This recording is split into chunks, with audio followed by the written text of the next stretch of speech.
இந்த முதல் வாரத்தில் 2வது ஆராதனையில் பங்கு பெற்று தேவனுடைய வார்த்தையை அதிகமான தாகத்தோடு கேட்க வந்திருக்கிற உங்களுக்கு இயேசுவின் நாமத்தில் அன்பான வாழ்த்துதலை பதிவு செய்து கொள்கிறேன். முதலாவது ஆராதனையிலும் கர்த்தருடைய வார்த்தையை கேட்டு 2வது ஆராதனையிலும் தேவனுடைய வார்த்தையை தாகத்தோடு கேட்க வந்திருக்கிற உங்களுக்கு நான் மீண்டும் வாழ்த்துக்கள் சொல்லிக் கொள்கிறேன். நேற்று ஒரு வார்த்தையை நான் தியானித்தேன். உன் வாயை விரிவாய் தர அதை நான் நிரப்புவேன். அப்படின்னா என்ன? திறந்தால் தான் நிரப்புவார். அதனால் தாகப்பட்டால் தான் குடிக்க முடியும். கேட்குறவனுக்கு தான் கர்த்தர் கொடுப்பார். அதனால் முதல் செய்தி கேட்டு 2வது செய்தியும் கேட்க உட்கார்ந்துருக்கிறது பொழுது உண்மையிலே என் இருதயம் உங்களுக்காக பூரித்து போகிறது. கர்த்தர் உங்களை நிச்சயமாய் ஆசீர்வதிப்பார். தாகப்பட ஆரம்பிச்சிட்டிங்க இல்லையா? தாகத்தை தீர்த்துடுவார் கர்த்தர். இந்த 2வது செய்திக்காய் தேவ சமூகத்தில் காத்திருக்கிற வேளையில் தேவன் உங்களோடு கூட பகிர்ந்து கொள்ளும்படி கொடுத்த தேவனுடைய வார்த்தை பரிசுத்த யோவான் எழுதின சுவிசேஷம் 9ஆம் அதிகாரம் 7வது வசனம். பரிசுத்த யோவான் எழுதின சுவிசேஷம் 9ஆம் அதிகாரம் 7வது வார்த்தை வாசிக்கலாமா எல்லாரும்? பக்க நம்பர் 140வது பக்கம். நீ போய் சீலோவாம் குளத்திலே கழுவு என்றார். சீலோவாம் என்பதற்கு அனுப்பப்பட்டவன் என்று அர்த்தமாம். அப்படியே அவன் போய் கழுவி பார்வை அடைந்தவனாய் திரும்ப வந்தான். கரங்களை தட்டி தேவனுக்கு ஒரு நன்றி சொல்லுவோமா? இன்னைக்கு செய்தி நீ போய். நீங்கள் போய் செய்ய வேண்டிய நிறைய காரியம் இருக்குது தேவனுடைய பிள்ளைகளே. இன்னைக்கு பாருங்க, ஒரு மனுஷனை பார்த்து ஏசப்பா சொல்றாரு, நீ போய் சீலோவாம் குளத்தில் கழுவு. ஆனால் இவன் எப்படிப்பட்டவன்? இவனுடைய நிலை என்ன? அவனை கர்த்தராகி இயேசு கிறிஸ்து சொல்றாரு நீ போங்கிறாரு. ஆனால் அவன் போகக்கூடிய மனிதனா, போகக்கூடிய சூழ்நிலையில் இருக்கிறவனா, அவனுக்கு என்ன பிரச்சனை என்பதை 9ஆம் அதிகாரத்தில் 9ஆம் அதிகாரத்தில் 1வது வசனத்தை பாருங்களே. அவர் அப்புறம் போகையில் பிறவி குருடனாகி ஒரு மனுஷனை கண்டார். இந்த மனுஷன் பிறப்பிலே குருடன். குருடனை போய் போடான்னு சொன்னால் எப்படி போவேன்? நல்லா யோசித்து பாருங்க. குருடனுக்கு பார்வை இல்லை, அவனால் போக முடியாது. அவனுக்கு ஊன்றுகோல் ஒன்று தேவை, இல்லாட்டி வழிகாட்டி தேவை. வேதம் சொல்றது குருடர்களை அவர்கள் அறியாத வழியிலே நடத்தி. அப்போ நடத்துனர் ஒருத்தர் வேணும். அவர்களுக்கு தெரியாத ஒரு பாதையில் போகிறதுக்கு நடத்தி கொண்டு போகிற ஒரு நபர் வேணும். இங்கே ஒருத்தன் பிறவியிலே குருடன். அந்த குருடனிடத்தில் கர்த்தர் இண்டிவிஜுவலாக பேசுகிறாரு, நீ போய். அப்போ அவனுக்கு பார்வை தெரியாது, ஆனால் அவனை கர்த்தர் போக சொல்கிறார். அந்த போக சொல்கிறதுக்கு முன்னாடி அவனுக்கு என்ன கிரியை செய்தார் அவனை குறித்து வேதம் என்ன சொல்கிறது பாருங்க. 2வது வசனம். சீசர்கள் இயேசுவை பார்த்து, அப்பொழுது அவருடைய சீசர்கள் அவரை நோக்கி, ரபி, இவன் குருடனாய் பிறந்தது யார் செய்த பாவம்? இவன் செய்த பாவமோ இவனை பெற்றோர்கள் செய்த பாவமோ என்று கேட்டார்கள். இன்னைக்கு நம்முடைய வாழ்க்கையில நிறைய பேர் இந்த கேள்வி கேட்குறாங்க இல்லையா? யார் செஞ்ச பாவமோ இந்த பிள்ளை இப்படி பிறந்துருச்சு. யார் செஞ்ச பாவமோ இந்த பிள்ளைக்கு குழந்தை இல்லை. யார் செஞ்ச பாவமோ இந்த பிள்ளைக்கு திருமணம் இல்லை. யார் செஞ்ச பாவமோ இந்த பிள்ளை வாளா வெட்டியாக இருக்கு. யார் செஞ்ச பாவமோ இவங்களுக்கு ஒரு வீடு கூட இல்லை. இன்னைக்கு நிறைய பேர் சொல்கிற வார்த்தைகளை நம்ம கிராமத்தில் கேட்குறேன். ஏன் இவங்க மட்டும் இப்படி இருக்காங்க? இந்த கேள்வி தான் அங்கே கேட்குறாங்க. யார் செய்த பாவம் இவன் குருடனாய் பிறந்ததற்கு? ஒருவேளை இவன் செய்த பாவமா? இவன் பாதிக்கப்பட்டதற்கு இவன் தான் காரணமா, அல்லது இவனுடைய பெற்றோர்கள் காரணமா? அப்போ அவங்களுக்கு 2 கேள்வி இருக்குது. ஒரு பாதிப்புக்கு 2 பேர் காரணமாக இருக்கணும்னு சீசர்கள் கேட்குறாங்க. ஒன்று பெற்றோர்கள் காரணமா, அல்லது இவன் காரணமா? யார் செய்த பாவம் இவன் குருடனாக பிறந்திருக்கிறான்? இவன் செய்த பாவமா, அல்லது இவன் பெற்றோர்கள் செய்த பாவமா? இன்னைக்கு ஒருவேளை நீங்களும் கூட, எங்கள் அக்கா நல்லா இருக்கு, என் தங்கச்சி நல்லா இருக்கு, எங்கள் அண்ணன் நல்லா இருக்காரு, நான் மட்டும் ஏன் இப்படி இருக்கிறேன்? யார் செஞ்ச பாவம்? கேள்வி கேட்கலாம். அல்லது உங்களுக்கு தெரிஞ்சவர்கள், உங்களோடு படித்தவர்கள் கூட இன்றைக்கி உயர்ந்த மட்டத்தில் இருக்கலாம், உயர்ந்த நிலையில் இருக்கலாம். உங்களுக்கு அறிமுகமானவர்கள் உயர்ந்த நிலையில் இருக்கலாம். உங்களை விட அறிவில் குறைந்தவர்கள், படிப்பில் குறைந்தவர்கள், உங்களை விட அழகில் குறைந்தவர்கள், உங்களை விட ஞானத்தில் குறைந்தவர்கள், உங்களை விட திறமை அற்றவர்கள், எத்தனையோ பேர்கள் இன்னைக்கு உயர்ந்த இடத்துல இருக்கும் பொழுது உங்கள் உள்ளத்தின் அடிமனதில் ஒரு கேள்வி வரும், அவங்கெல்லாம் நல்லா இருக்காங்களே, நான் மட்டும் ஏன் இப்படி இருக்கிறேன்? எனக்கு மட்டும் ஏன் இப்படி நடக்குது? எனக்கு மட்டும் ஏன் காற்றடிக்குது? எனக்கு மட்டும் ஏன் புயல் அடிக்குது? எனக்கு மட்டும் ஏன் கோராவரி காற்று? எனக்கு மட்டும் எதுக்கு கீழ்காற்று? எனக்கு மட்டும் ஏன் இந்த பிரச்சனை? ஏன் நான் மட்டும் இப்படி இருக்கிறேன்?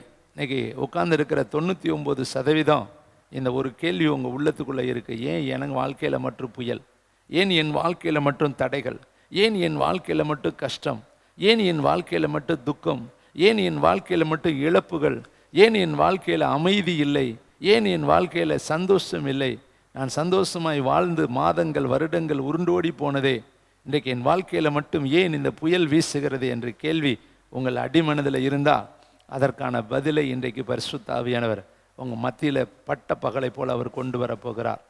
இங்கே ஒரு மனுஷன் இருக்கிறான், பிறவி குருடன். அவனை பார்த்து சீசர்கள் கேட்குறாங்க, இவன் இப்படி பிறந்ததுக்கு யார் காரணம் என்று இயேசுனிடத்தில் கேட்கிறார்கள்.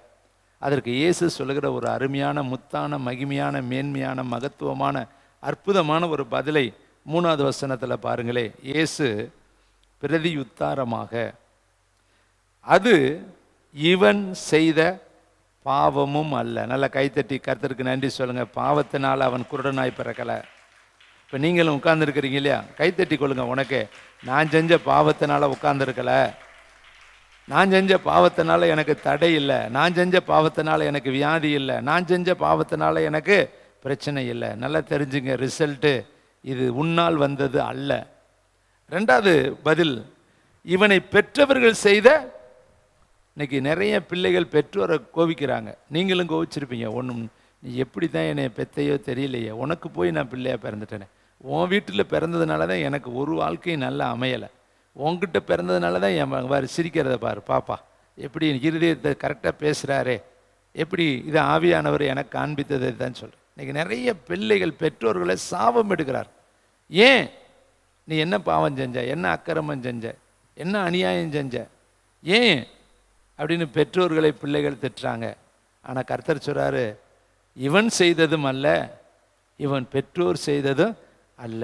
அப்போ 2 விதத்துலையும் இவனுக்கு சாபமும் இல்லை பாவமும் இல்லை.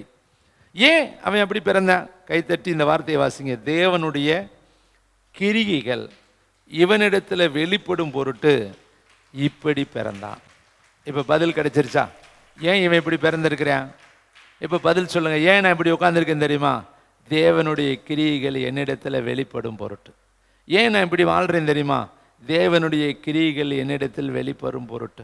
ஏன் எனக்கு சரீரத்தில் கோளாறு தெரியுமா? தேவனுடைய கிரியைகள் என்னிடத்தில் வெளிப்படும் பொருட்டு.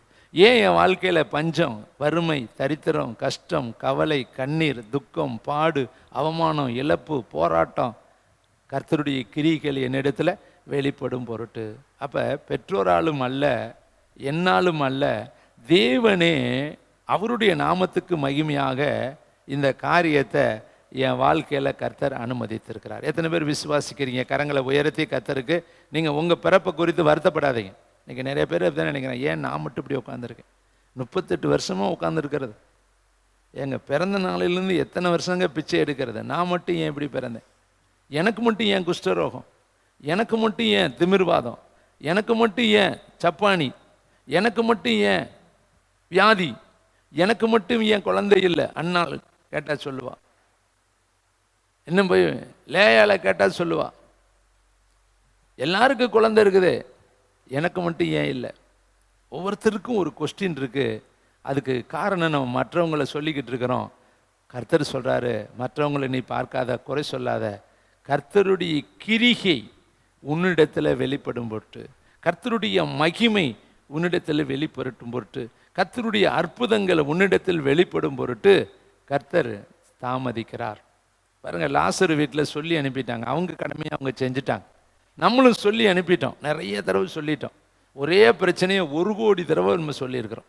1 நாள் 2 நாள் சொல்லலை. தினந்தோறும் எழுப்புதல் வேணும், எழுப்புதல் வேணும், எழுப்புதல் வேணும், அற்புதம் வேணும், அதிசயம் வேணும். தினந்தோறும் உங்கள் பிரச்சனையை சொல்லாத நாளே கிடையாது. நீங்களும் சொல்லியிருக்கிறீங்க, நாங்களும் சொல்லியிருக்கிறோம், எல்லாரும் சொல்லியிருக்கிறோம். ஆனால் கர்த்தர் தாமதிக்கிறார்.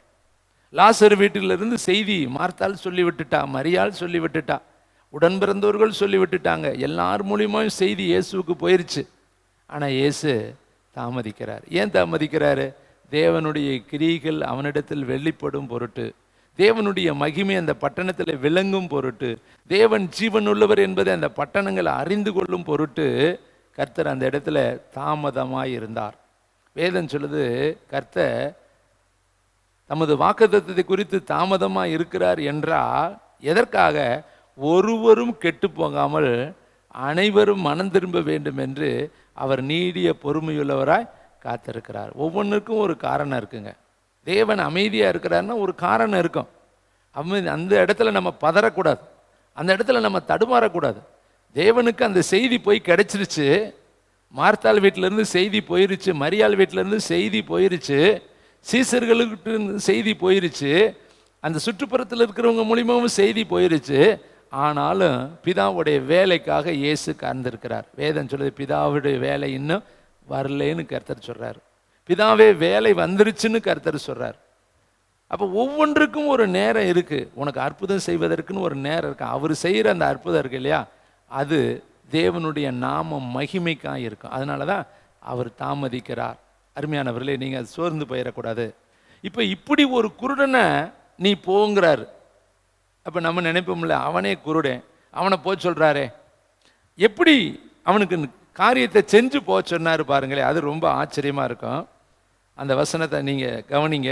6வது வசனம், இவைகளை சொல்லி தரையிலே துப்பி உமிழ் நீரினால சேரை உண்டாக்கி அந்த சேற்றை குருடனுடைய கண்களில் பூசி. ஏற்கனவே அவன் குருடன் தான். அவனை அப்படியே சும்மா அனுப்புனாலே அவனுக்கு ஒன்றும் தெரியாது. அவன் பிறப்பிலே குருடன். இப்போ அந்த குருட்டு கண்ணு மேலே என்ன பண்ணிட்டாரா, கொஞ்சம் என்ன செய்ய ஆரம்பிச்சிட்டாரு, சேரை உண்டாக்குனாராம். அந்த சேரை எச்சில் துப்பி சேரை உண்டாக்கி அந்த சேத்தை எடுத்து கண்ணில் பூசிட்டார். அப்படின்னா என்ன அர்த்தம்? ஏற்கனவே தெரியாத கண்ணு அதில் இன்னும் கொஞ்சம் அடைச்சி விட்டார். போகணும், இப்போ சுத்தமாகவே லாக்குடு. இப்போ எப்படி போகிறது? சரி, எங்கே போகணுமா? சீலோபம் குளத்துக்கு போகணும். அந்த சீலோபம் குளம் எங்கன்னு இருக்குது? இப்போ இங்கேருந்து உங்களை ஒரு குறிப்பிட்ட இடத்துக்கு போங்கன்னு சொல்லி சும்மா சொன்னாலே போக முடியாது. கண்ணை இறுக்க கட்டியாச்சு, போங்கன்னா எப்படி போகிறது? கொஞ்சம் தியானம் உட்காந்து அப்படியே யோசிச்சு பாருங்கள். எத்தனை பேர்த்த கேட்டிருப்பேன், எத்தனை பேர்த்த விசாரிச்சிருப்பேன், ஐயா நான் எந்த திசையில் போய்கிட்டு இருக்கிறேன். அவங்க நிலைமை யோசித்து பாருங்கள். பார்வை இல்லாதவன் கொஞ்ச நேரம் உங்கள் கண்களை மூடி நீங்கள் இந்த உலகத்தில் இருக்கிற மாதிரி, கண் இல்லாதவனை மாதிரி நீங்கள் நினச்சி பாருங்களே. உங்கள் வாழ்க்கை கண் இல்லாத வாழ்க்கைன்னு நினச்சிக்கிட்டு நீங்கள் எப்படி பிரயாணம் பண்ண முடியும்? பட்டணத்தில் எப்படி பிரயாணம் பண்ண முடியும்? ரோட்டுக்கு போகும்பொழுது ஒரு குச்சியை வச்சு தட்டிக்கிட்டே போவாங்க. தட்டிக்கிட்டே போனால் தான் அவங்க போக முடியும். ஏன்னா யாராவது எதிர்த்து வர்றவங்க அடிச்சிருவாங்க, இல்லாட்டி சத்தம் போட்டுக்கிட்டே போவாங்க, ஐயா ஐயா பார்வை இல்லாத வர்றேன் வழிகாட்டுங்க. சிலோபம்ங்கிறது ஒருவேளை 2 கிலோமீட்டராக இருந்துச்சுன்னா, 5 கிலோமீட்டராக இருந்துச்சுன்னா, 7 கிலோமீட்டராக இருந்துச்சுன்னா, 10 கிலோமீட்டராக இருந்துச்சுன்னா, எங்கே இருக்குன்னு தெரியாது.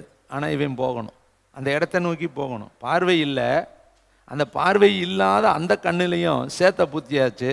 இப்போ அவன் அந்த இடத்த நோக்கி போகணும். அப்போ இதில் என்ன தெரியுது?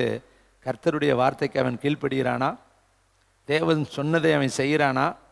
தேவன் காண்பித்த திசையில் அவன் போகிறானா? அந்த இடத்தை அடைவதற்கு அவன் முயற்சி எடுக்கிறானா? அந்த இடத்துல போய் நின்று ஒரு அற்புதத்தை பெற்றுக்கொள்ள அவன் வாஞ்சிக்கிறானா? அல்லது தன்னுடைய ஊனத்தை குறை சொல்லிட்டு இருந்துக்குவானா? என்ன சொல்லியிருக்கலாம், ஐயா என்னால் போக முடியாது, எனக்கு பார்வை இல்லை, அதுலேயே நீங்கள் வேறு சேத்தை வேறு பூசிட்டீங்க, இனிமேல் நான் எப்படி போகிறது, என்னால் ஒரு காலம் போக முடியாது, அப்படி சொல்லிட்டு அவன் இருந்திருக்கலாம். சாக்கு போக்கு சொல்லியிருக்கலாம். ஏதாவது ஒன்று சொல்லிட்டு அவன் அந்த இடத்துல போகாதபடி வேறு உபாய தந்திரங்களை அவன் தேடி இருக்கலாம். ஆனால் இந்த மனுஷன் பேர் எழுதப்படலை, அவனுடைய தன்மை எழுதப்பட்டிருக்கு, அவன் பேர் தெரியல. அவன் எப்படி மாறினான் என்று வேதத்தில் எழுதப்பட்டிருக்கு, அவன் எதை விரும்பினான் என்று வேதத்தில் எழுதப்பட்டிருக்கு. ஆனால் அவன் பெயர் இல்லை. அவன் என்ன செஞ்சான் தெரியுமா? அந்த குறிப்பிட்ட லக்கை நோக்கி பிரயாணப்பட ஆரம்பித்தான். கைத்தட்டி கர்த்தருக்கு நன்றி சொல்லுங்க. அதாங்க அவன் முயற்சி.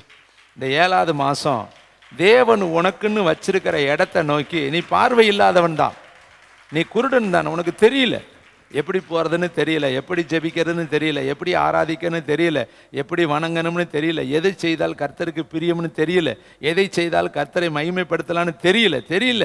ஆனாலும் கூட நீ அதை செய்வதற்கு பிரயாசப்படும் பொழுது கர்த்தர் அந்த பிரயாசத்திற்கு ஏற்ற பலனை தருவார்.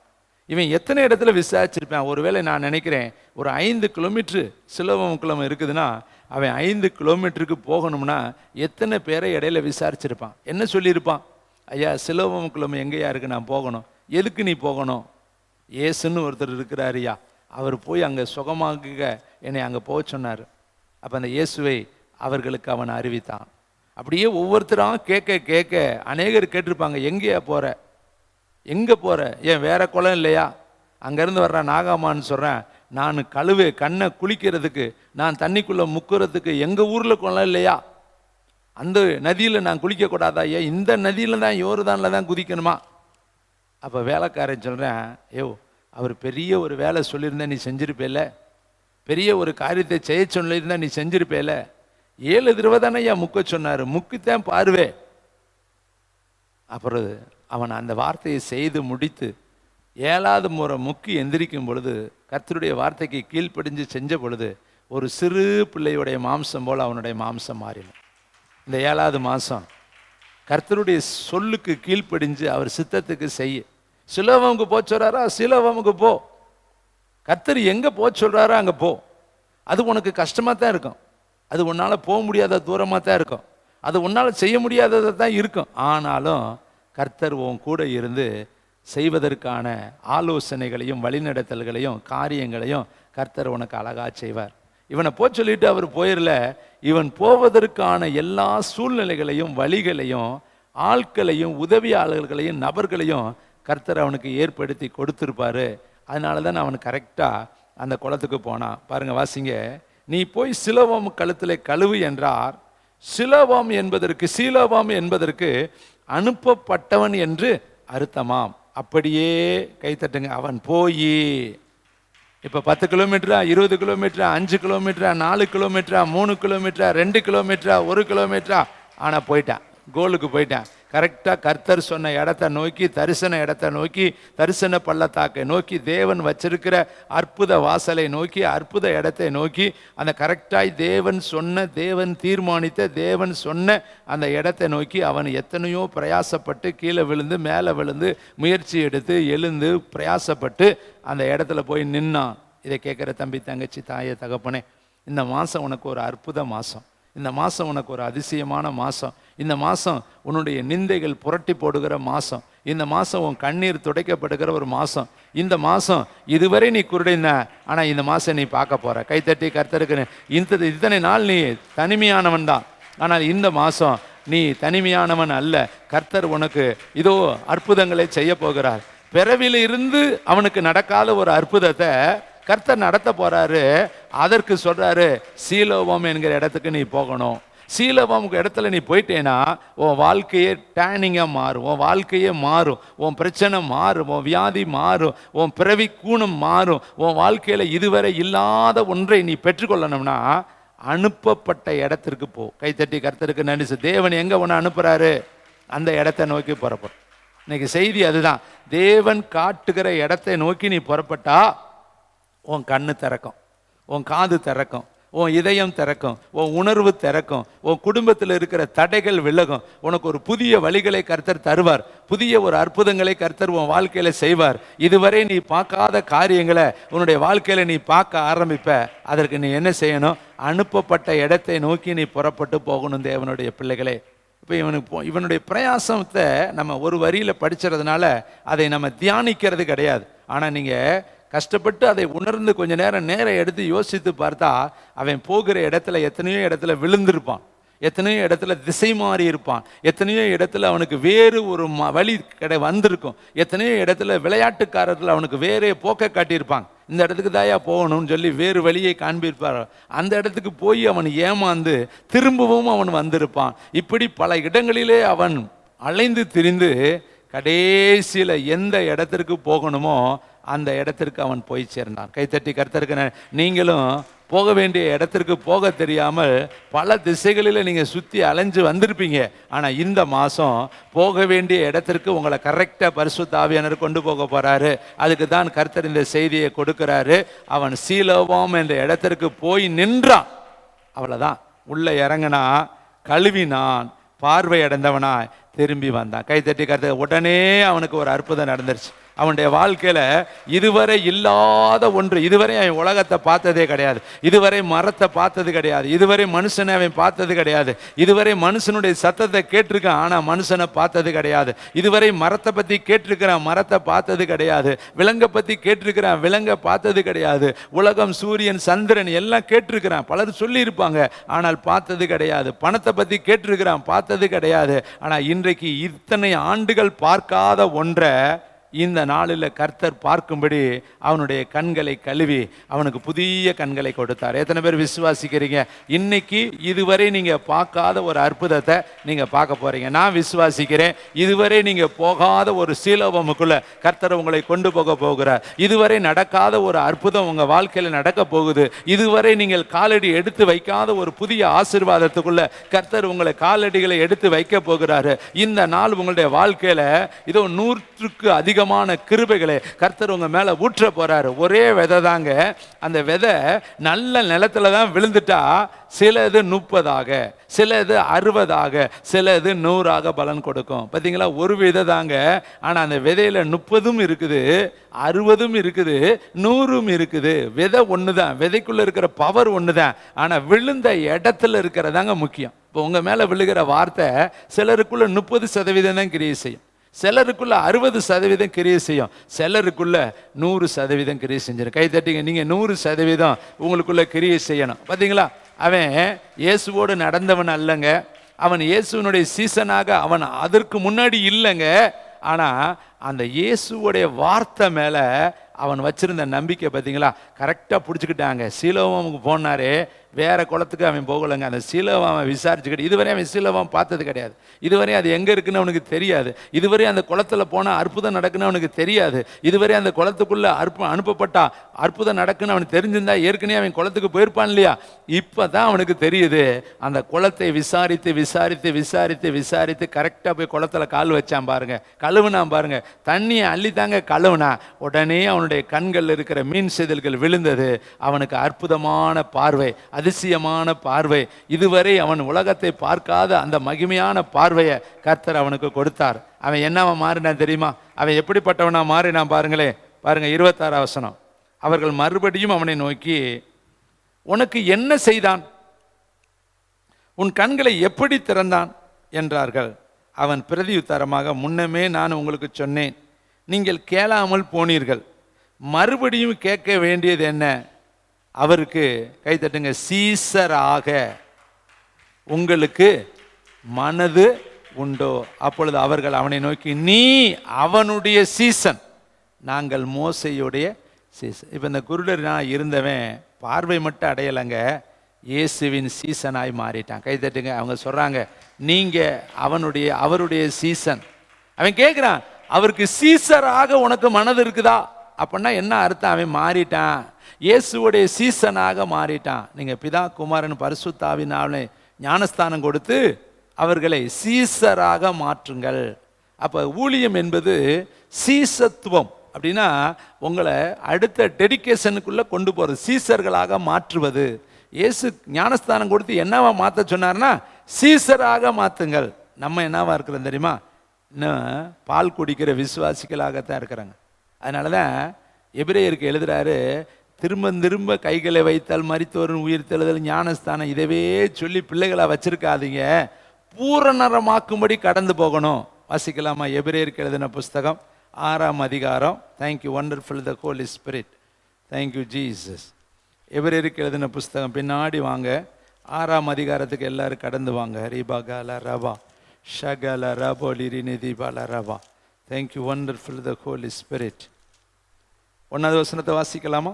கிறிஸ்துவை பற்றி சொல்லிய மூல உபதேசங்களை நாம் விட்டு, மூல உபதேசங்கள் இருக்கு, அதவே நம்ம பிடிச்சிக்கிட்டு செத்து கிரியைகளுக்கு நீங்களாக்கும் மனம் திரும்புதல். மனம் திரும்புதுங்கிறது பழைய பாவத்தை விட்டு வெளியே வர்றதுக்கு பேர் மனம் திரும்புதல். அதவே சாக வரையும் சொல்லிட்டு இருக்கக்கூடாது. மனம் திரும்பு மனம் திரும்பு மனம் திரும்புன்னு. ஏற்கனவே அதெல்லாம் செத்து போச்சு, நம்ம மனம் திரும்பிட்டோம். அடுத்து தேவன் பேரில் வைக்கும் விசுவாசம், அதையும் நம்ம வச்சுட்டோம். இன்னும் திருப்பி விசுவாசம் வை, விசுவாச வை, விசுவாசின்னு எத்தனை வருஷம் தான் விசுவாசின்னு சொல்லிக்கிட்டே இருக்க. மனம் திரும்பியாச்சு, விசுவாசியா மாறியாச்சு. அடுத்து ஸ்தானங்களுக்கு அடுத்த உபதேசம், கைகளை வைத்தல், மரித்தோரின் உயிர்த்தெழுதல், நியாய தீர்ப்பு என்பவைகளாகிய அஸ்திபாரத்தை மறுபடியும் போடாமல் பூரணமாக்கும்படி கடந்து போவோம். இப்போ நீமெல்லாம் பூரணத்தை நோக்கி கடந்து போகணும். இன்னும் மறுபடியும் மறுபடியும் மறுபடியும் பேசிக் உபதேசத்திலே நம்ம இருக்கக்கூடாது. நீங்கள் அடுத்த பில்டப் ஆகி சீசத்துவர்களாய் நீங்கள் மாறணும். நீங்கள் கர்த்தருக்காக புருஷர்களாய் மாறணும். அதனால தான் கொலேசு பட்டணத்துக்கு பவுல் எழுதுறாரு, பூமியில் உள்ளவைகளை அல்ல மேலானவைகளை நாடுங்கள். பார்த்தீங்களா? அப்போ நம்முடைய எண்ணங்கள் எப்படி இருக்கணும்னா மேலான காரியங்களை நாடணும். அதனால தான் பவுல் கொரிந்துக்கு எழுதுறாரு, ஆவிக்குரிய வரங்களை பற்றி நீங்கள் அறியாதிருக்க எனக்கு மனம் இல்லை.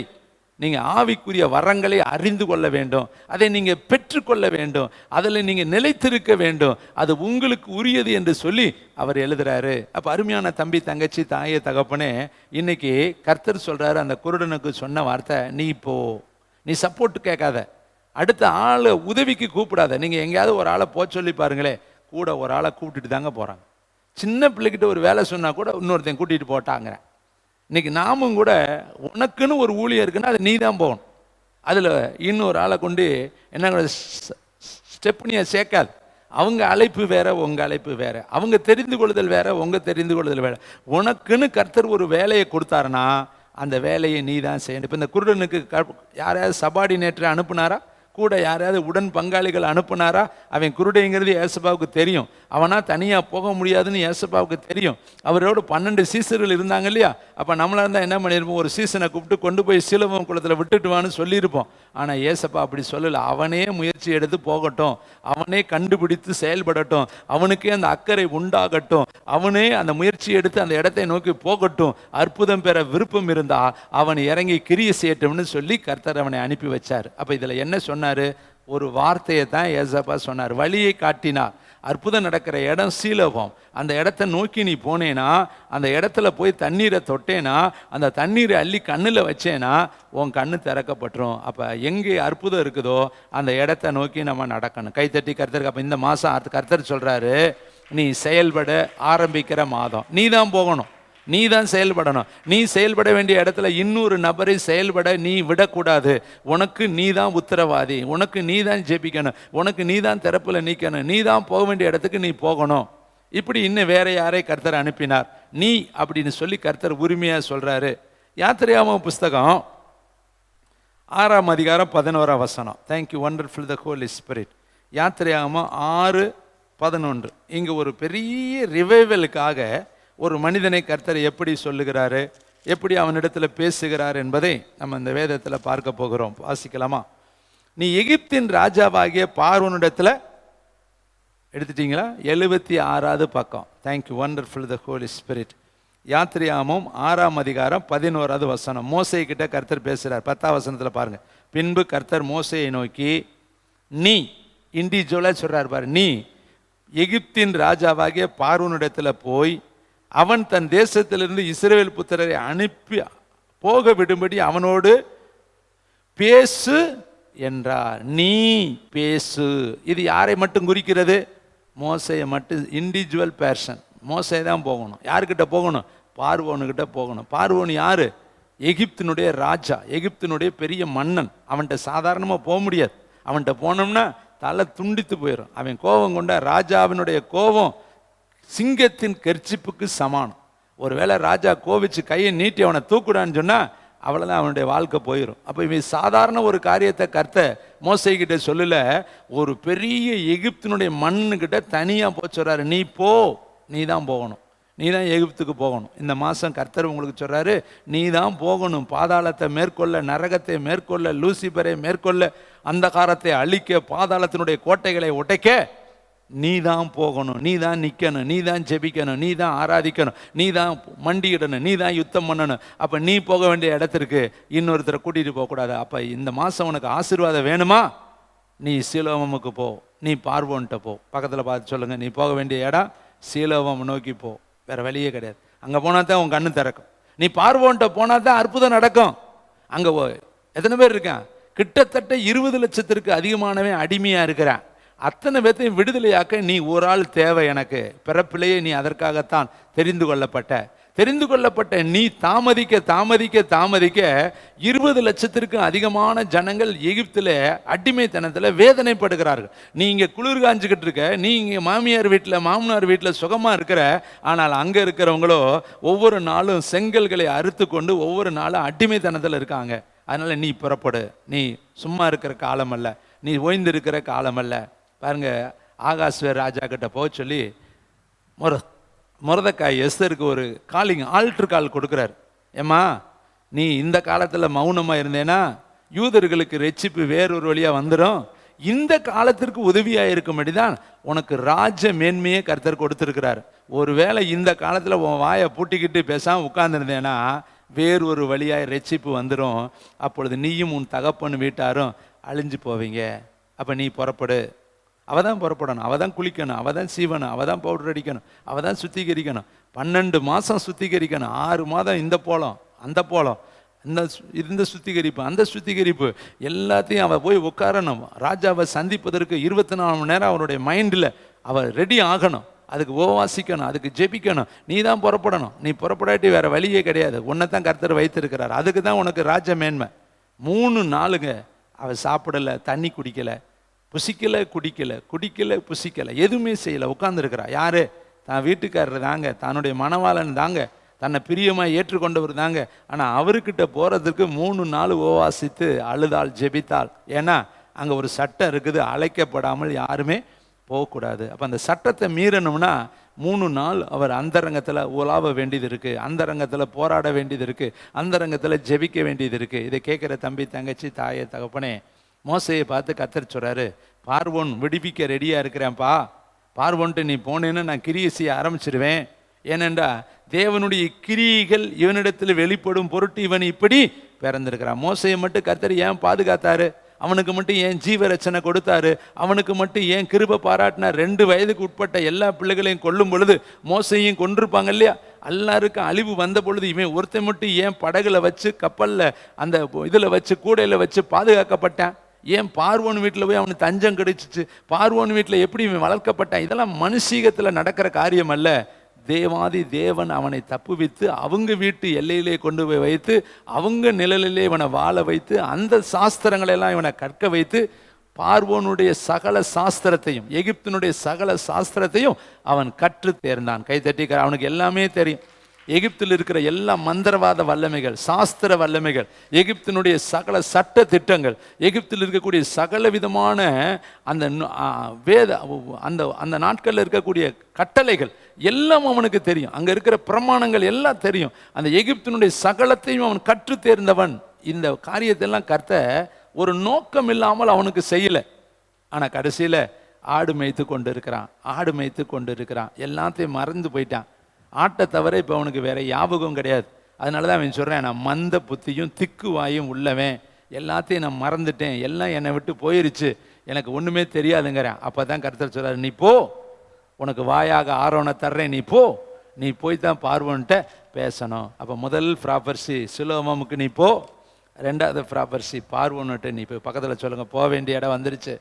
நீ தான் யுத்தம் பண்ணணும், நீ தான் ஜெபிக்கணும், நீ தான் போகிற. இனிமேல் ஆளை தள்ள முடியாது. வேற ஆளை தள்ளி விட்டுட்டு நீ உட்காந்துக்கலாம் நினைக்காத. வேற ஆள் போய் உனக்காக ஜெபிப்பாங்கன்னு நினைக்காத. நீ ஜெபிக்க வேண்டிய இடத்துல நீ தான் ஜெபிக்கணும். நீ முழங்கால் போட வேண்டிய இடத்துல நீ தான் முழங்கால் போடணும். நீ ஊழியம் செய்ய வேண்டிய இடத்துல நீ தான் ஊழியம் செய்யணும். திறப்பில் கையை தூக்க வேண்டிய இடத்துல நீ தான் கையை தூக்கணும். நீ தான் திறப்பில் நின்று மன்றாட வேண்டிய இடத்துல நீ தான் மன்றாடணும். கர்த்தர் இன்றைக்கு ஒன்றை தான் அனுப்புகிறார். ஒரு குருடனை குளத்துக்கு அனுப்புனாருன்னா உன்னையும் அற்புதத்துக்கு அனுப்ப மாட்டார். ஒரு பலவீனமான 80 வயசுக்காரன் திக்குவாய் உள்ளவனை பார்வோனிடத்துல பேச அனுப்புறாருன்னா உன்னையும் கர்த்தர் அனுப்ப மாட்டார். அடுத்து இன்னும் யாரை அனுப்பினார்? லூக்கா புஸ்தகம் 17ஆம் அதிகாரம் 14வது வசனம். டீம் ஒர்க்கையும் கர்த்தர் சொல்றாரு. டீமா எப்படி அற்புதம் செய்யறாரு? தனிநபர் மட்டும் அவர் அல்ல, டீம் ஒர்க்கையும் அவர் விரும்புறாரு. அசிப்பன் லூக்கா 17:14. தேங்க்யூ, வண்டர்ஃபுல் தி ஹோலி ஸ்பிரிட். அவர்களை அவர் பார்த்து, யார் இவர்கள்? குஷ்டரோகிகள் 10 பேர், ஒரே வியாதி. பாருங்க, ஒரே வியாதி உள்ள 10 பேர் ஒரே இடத்துல இருக்கிறாங்க. அப்போ பார்த்தீங்களா, இந்த 10 பேர் அண்ணன் தம்பியா, 10 பேர் மாம மைத்துனரா, 10 பேர் பெரிய சித்தப்பன் வீட்டு பிள்ளைகளா, அல்லது 10 பேர் ஒரு ஊருக்காரனா, அல்லது வியாதி நிமித்தம் 10 பேர் ஒன்று சேர்ந்துட்டாங்களா? எத்தனை கேள்வி இதில் இருக்குது பார்த்தீங்களா? ஆனால் மொத்தம் ஒரு குஷ்டரோகியை நம்மளால் பார்க்க முடியாத இந்த காலத்தில், அந்த காலத்தில் வியாதின்னு ஒன்று வந்தால் தனித்து கொண்டு விட்டுருவாங்க. எங்கேயாவது கொண்டு போய் காடு மலை குகையில் விட்டுருவாங்க. அவன் அங்கேயே செத்து போயிடும். ஏன்னா அது தொற்று வியாதி, பிறருக்கு பரவக்கூடிய வியாதி. எப்படி கடந்த நாட்களில் என்ன வியாதி வந்துச்சு? கொரோனா வியாதி வந்துச்சு. அதுக்கு முன்னாடி இன்னும் சில வியாதிகள், தொற்று வியாதிகள் வந்துருச்சு. காலரா ஒரு காலத்தில் தொற்று வியாதியாக இருந்துச்சு. மலேரியா இருந்துச்சு. இன்னும் பார்த்தீங்கன்னா நிறைய வியாதிகள், தொற்று வியாதிகள் வந்துச்சு. அந்த கொரோனா வியாதியெல்லாம் பாருங்கள், ஒரு நபருக்குள்ளே இருந்தால் அப்படியே ஸ்ப்ரெட் ஆயிரும். இது மாதிரி தான் அந்த காலத்தில் குஷ்டரோகம் என்பது மருந்து கண்டுபிடிக்கப்படாத ஒரு காலம். பாவத்தினுடைய விளைவு தான் குஷ்டம்னு சொல்லி அப்படிப்பட்ட நபர்களை ஊருக்கு வெளியே கொண்டு போய் விட்டுருவாங்க. அவங்க மரத்தில், குகையில் அல்லது எங்கேயாவது ஒரு தனிமையில் தான் அவங்க கிடக்கணும். அதில் கிடைக்கக்கூடிய சில பொருட்களை சாப்பிட்டுட்டு எவ்வளோ நாள் வாழ முடியுமோ வாழ்ந்து, அந்த புண்ணுலேயே அழுகி அது துர்நாற்றம் பிடிச்சி அதில் புழு வைத்து கடைசியில் எங்கேயாவது செத்து போயிடுவாங்க. இதுதான் அவங்களுடைய வாழ்க்கை. இப்படி தான். அப்படிப்பட்ட நபர்கள் 10 பேர் ஒரு இடத்துல இருக்கிறாங்க. இந்த 10 பேர்களும் ஒரு நாள் இயேசுவை குறித்து கேள்விப்படுகிறாங்க. இந்த 10 பேர்களும் ஒரு மனமாக இயேசுவின் இடத்துல வருகிறார்கள். பாருங்களே, 12வது வசனத்தை வாசிக்கிறான். அவர் ஒரு கிராமத்தில் பிரவேசித்த பொழுது குஷ்டரோகம் உள்ள மனுஷர் 10 பேர் அவருக்கு எதிராக வந்து தூரத்திலே நின்றார்கள். இன்னைக்கு நம்மளிலும் கூட ஒரே பிரச்சனை உள்ளவங்க நிறைய பேர் இருப்பாங்க, ஒரே வியாதி உள்ளவங்க நிறைய பேர் இருப்பாங்க, ஒரே பலவீனம் உள்ளவங்க நிறைய பேர் இருப்பாங்க. நமக்கே தெரியாது. உனக்கு இருக்கிற பலவீனம் இன்னொருத்தருக்கு இருக்கும், உனக்கு இருக்கிற பிரச்சனை இன்னொருத்தருக்கு இருக்கும், ஒருத்தருக்குள்ளே இருக்கிற குழப்பம் இன்னொருத்தருக்குள்ளே இருக்கும். இதுவே ஒன்னஸாக இருக்கும். பார்த்தேன்னு சொல்லுவோம், உனக்கு இருக்கிறதா எனக்கு பிரச்சனை, உன் போராட்டத்தை எனக்கு போராட்டம். அப்போ இந்த 10 பேத்துக்குள்ளே என்ன பிரச்சனை? காது கேளாண்மை அல்ல, கண் பார்வை குறைவு அல்ல, அவங்களுக்கு வேறு செவிட்டுத்தன்மை அல்ல, அவங்களுக்கு வேறு ஹார்ட் ப்ராப்ளம் கிடையாது, அல்லது சரீரத்தில் வேறு பிரச்சனை கிடையாது. 10 பேத்துக்குமே ஒரே வியாதி தான், குஷ்டரோக வியாதி. இவங்களுக்குள்ள என்ன நினச்சிருப்பாங்க?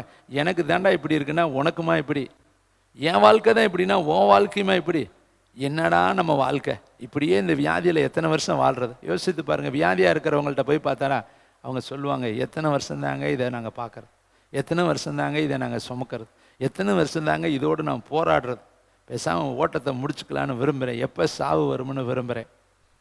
பல ஆண்டுகளுக்கு முன்னாடி நான் பக்கத்து ஊரில் ஊழியத்தை செய்து கொண்டு இருக்கும் பொழுது தெருக்களில் பாட்டு பாடி பிள்ளைகளுக்கு நல்ல உற்சாகமாக நான் நடத்துவேன். தெரு கூட்டத்தில் பிள்ளைகளோடு பாட்டு பாடி உத்வேகத்தோடு பாடல்களை பாடி நான் ஆராதித்து கொண்டு பாட்டு சொல்லி கொடுத்துக்கிட்டு கதை சொல்லி கொடுத்துக்கிட்டு இருந்தேன். அப்போ இந்த சத்தம் பக்கத்து வீட்டில் ஒரு வீட்டில் கேட்டு அங்கேருந்து எனக்கு ஒரு அழைப்பு கொடுத்தார். அங்கே ஒரு அம்மா இருக்கிறாங்க, நீங்கள் வந்து பாருங்கள், உங்களை கூப்பிட்றாங்கன்னு. நான் அந்த இடத்தை நோக்கி போனேன். உள்ளே போய் அந்த வீட்டுக்குள்ளே, சின்ன வீடு, உள்ளே நுழைந்து தலை குனிந்து இந்த வீட்டுக்குள்ளே உள்ளே போனேன். உள்ளே போனால் ஒரு அம்மா படுத்திருந்தார். நல்ல ரூபதி, பார்க்க அழகான ரூபமுள்ள ஒரு அம்மா படுத்திருக்கிறாங்க. கால் மட்டும் தனியாக தொங்கிக்கிட்டு இருக்கு. மேலே அப்படி பார்த்தா காலை உரி கட்டி தொங்க விட்டுருக்காங்க. அந்த கால் மேலே இருந்து சேலையை கட்டி அந்த சேலைக்குள்ளே அந்த கால் வைத்திருக்கிறாங்க. உடம்புலாம் நல்லா கிடக்கு. அந்த கால் அழுகின நிலையில் இருக்கிறது. அழுகி போய் துர்நாற்றம் வீசிட்டு அந்த கால் அப்படியே சதைகள்லாம் அப்படியே ஒரு மாதிரி நசல் கொண்டு போய் உருக்குலைந்து போய் அந்த கால்கள் இருந்துச்சு. நான் அந்த அம்மாட்ட கிட்டத்தில் போய் ஜபத்தை நிறுத்திட்டு பிள்ளைகளை பாட்டு படிக்க சொல்லிவிட்டு அந்த அழைப்பை ஏற்று உள்ளே போனேன். அந்த அம்மாவை போய் பார்த்தேன். அம்மா உங்களுக்கு என்ன பிரச்சனை, என்ன ஜெபம் பண்ணணும்னு. அந்த அம்மா என்கிட்ட சொன்ன ஒரு பதில், ஐயா நான் செத்து போகணும்னு ஜெபம் பண்ணுங்க. நீங்கள் அங்கே ஜெபம் நடத்துகிறத நான் பார்த்தேன், நீங்கள் அங்கே பாட்டு சொல்லி கொடுத்ததில் நான் கேட்டுக்கிட்டே தான் இருந்தேன் இவ்வளோ நேரம். நீங்கள் ஜெபம் பண்ணால் ஏசப்பா கேட்பாருன்னு நான் நம்புகிறேன். நான் சாகணும்னு எனக்கு ஜெபம் பண்ணுறீங்களான்னுச்சு. இந்த ஜெபத்தை எப்படி நம்ம பண்ண முடியும்? அற்புதம் செய்யணுங்கிறதுக்காக ஜெபம் பண்ணுவோம், அதிசயம் செய்யறதுக்காக நம்ம ஜெபம் பண்ணுவோம். ஆனால் சாகிறதுக்கு நம்ம எப்படி ஜெபம் பண்ணுறது?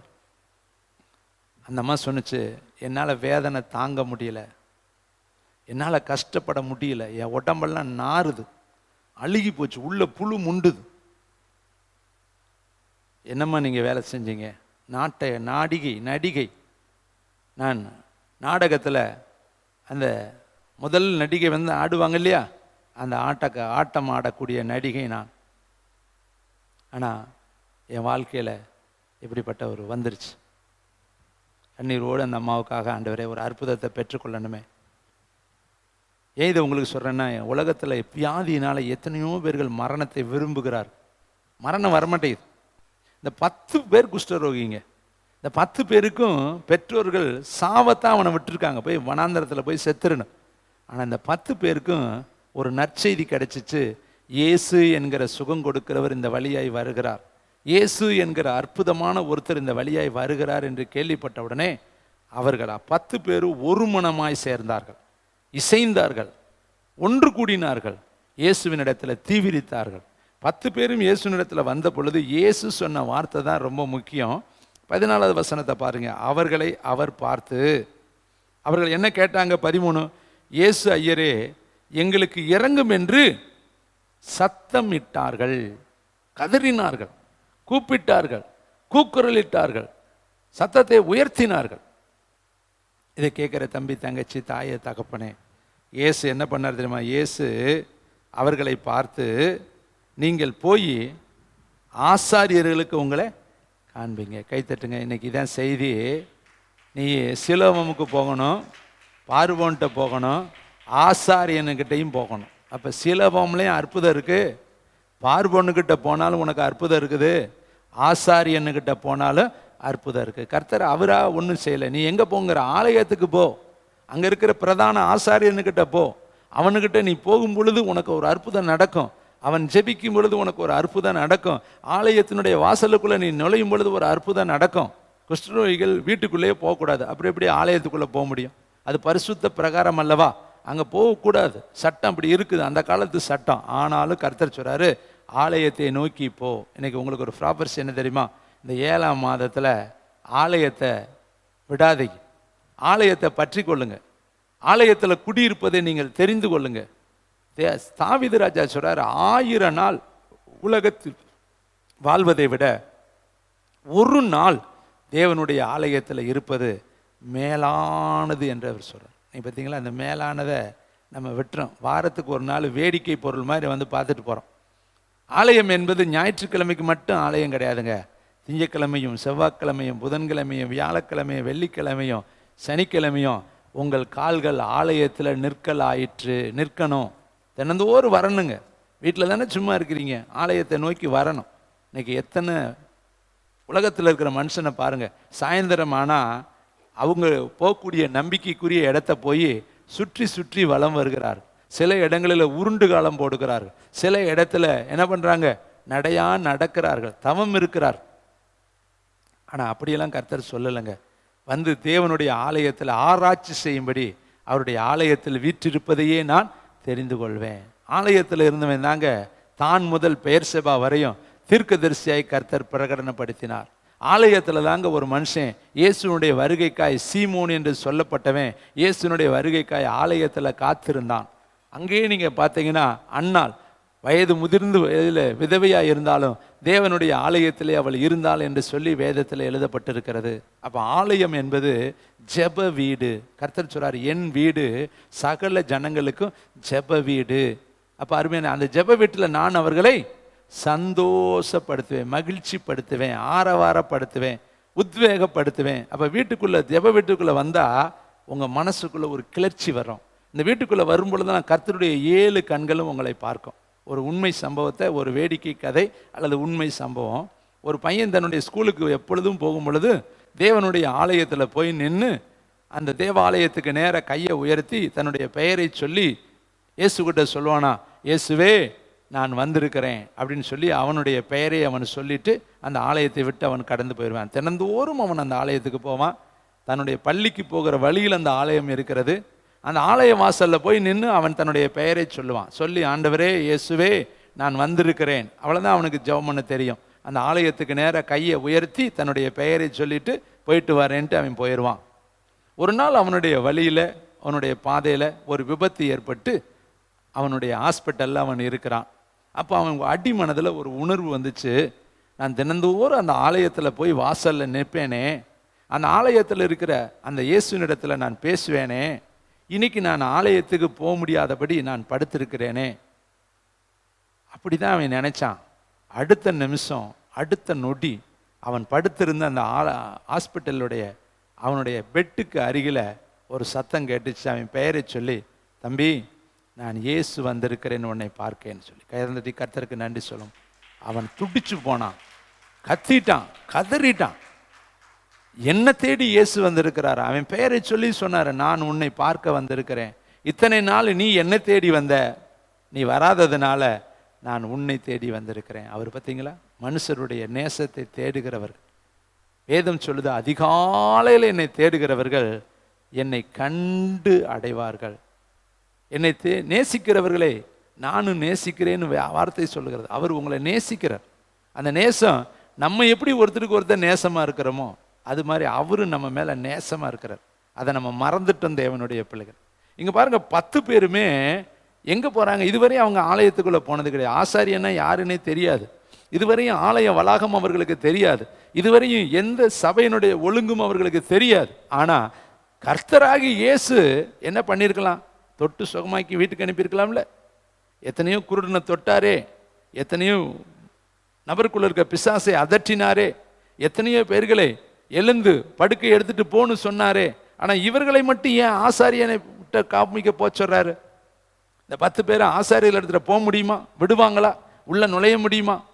இத்தனை கேள்வி இருந்தாலும் கர்த்தர் சொல்றாரு, நீ ஆசாரியனுக்கிட்ட போ, ஆலயத்துக்குள்ள நீ போ, பிரகாரத்துக்கு நேரம் நடந்து போ, அங்க தேவனுடைய பெட்டி இருக்குது, அங்க போ, தேவனுடைய கற்பனை அங்க இருக்கு, போ, தேவனுடைய வார்த்தை அங்க இருக்கு, போன்னு சொல்லி வழியை கர்த்தர் காண்பித்தார். அப்ப அருமையானவர்களே, ஒருத்தனை சீலோவாமுக்கு போக சொன்னாரு, ஒருத்தனை பார்வோன்ட்ட போக சொன்னாரு. இந்த 10 குஷ்டரோகிகளை ஆசாரியன்ட்ட போக சொல்றாரு. பக்கத்தில் பார்த்து சொல்லுங்க, நீ சீலோவாமுக்கு நீ தான் போகணும், எகிப்திற்கு நீ தான் போகணும், ஆலயத்துக்கு நீ தான் போகணும். இப்போ கேள்வி, எத்தனை பக்கம் பிரதர் போவோம்? எல்லா பக்கமும் போகிறோம்ல. விசேஷம் பத்திரிக்கை வச்சா போகிறோம், ஜவுளி கடைக்கு போகிறோம், மார்க்கெட்டுக்கு போகிறோம், சந்தைக்கு போகிறோம்.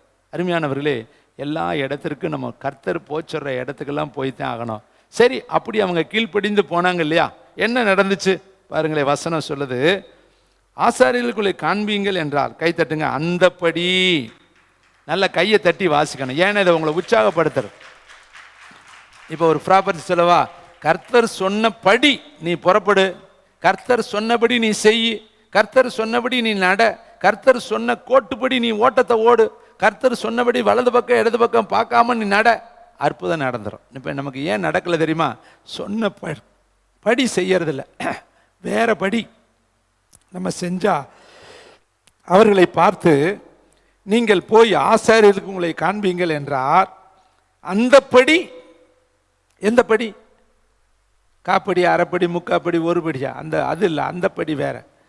எதை சொன்னாரோ அதை படி. மரியாள் சொல்றாங்க, அங்க இருக்கிற வீட்டுக்கார காணா ஊர்ல சொல்றாங்க, அவர் உங்களுக்கு என்ன சொல்கிறாரோ அதன்படி. அவர் என்ன சொன்னாரு? தண்ணீரை எடுத்து ஊத்துனாரு, ஊத்துன தண்ணீரை எடுத்து வாருங்கிறார். அப்ப அவர் என்ன சொல்றாரோ அதை தான் நம்ம செய்யணும். ஊத்துனா ஊத்தணும், வாருனா வாரம். அவர் என்ன சொல்றாரோ அதை செய். கர்த்தர் சொன்னதுக்கு மாறா ஒண்ணுமே செய்யாது. அருமையான தம்பி தங்கச்சி, இந்த மாசம் சொன்னதை செஞ்சா நம்ம வாழ்க்கையில ஆசீர்வாதம், மாறி செஞ்சா நம்ம வாழ்க்கையில ஆசீர்வாதங்களை பார்க்கவே முடியாது. 7 நாள் பொறுத்துனா பொறுத்து தான் இருக்கணும். 7 நாள் முடியறதுக்கு முன்னாடி 12 மணிக்கு தாங்க நாள் முடியுது. நம்ம 10 மணிக்கே நாள் முடிஞ்சிச்சுன்னு நினைச்சா யாருடைய தப்பு? 12 மணிக்கு தான் கரெக்டாக அந்த நாள் முடியுதுன்னா அது முடிகிற வரையும் பொறுத்துரு, காத்துரு. இன்னும் நாள் இருக்கு, இன்னும் அற்புதம் நடப்பதற்கு நேரம் இருக்கு. ஆண்டவர் பாருங்க, 430 வருஷத்துல 400 வருஷத்துல கொண்டு வருவேன்னு ஆபிரகாம் கிட்ட சொல்லிட்டார். ஆனா மோசே கிட்ட அவன் கூட்டிட்டு வரப்ப 430 வருஷம் ஆயிடுச்சு. 30 வருஷம் டிலே.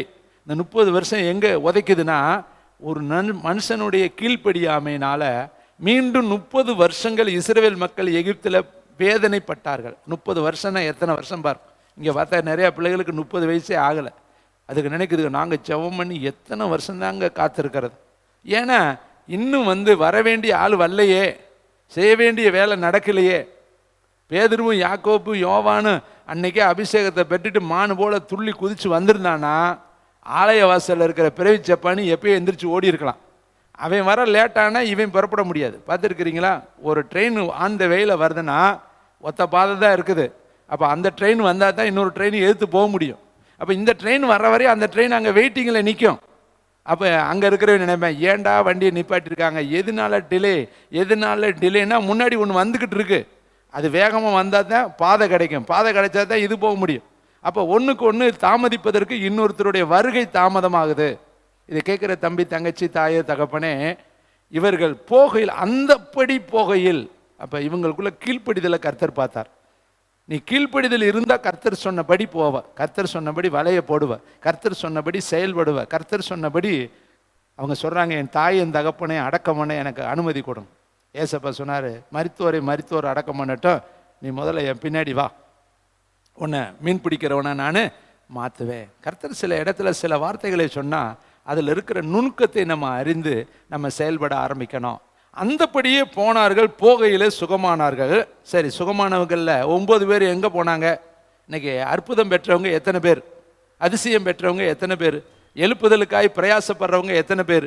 எத்தனையோ பேருடைய வாழ்க்கையில் எத்தனையோ நன்மைகள் நடந்திருக்குது, ஆனால் உணராமல் எத்தனையோ பேர்கள் போயிட்டாங்க.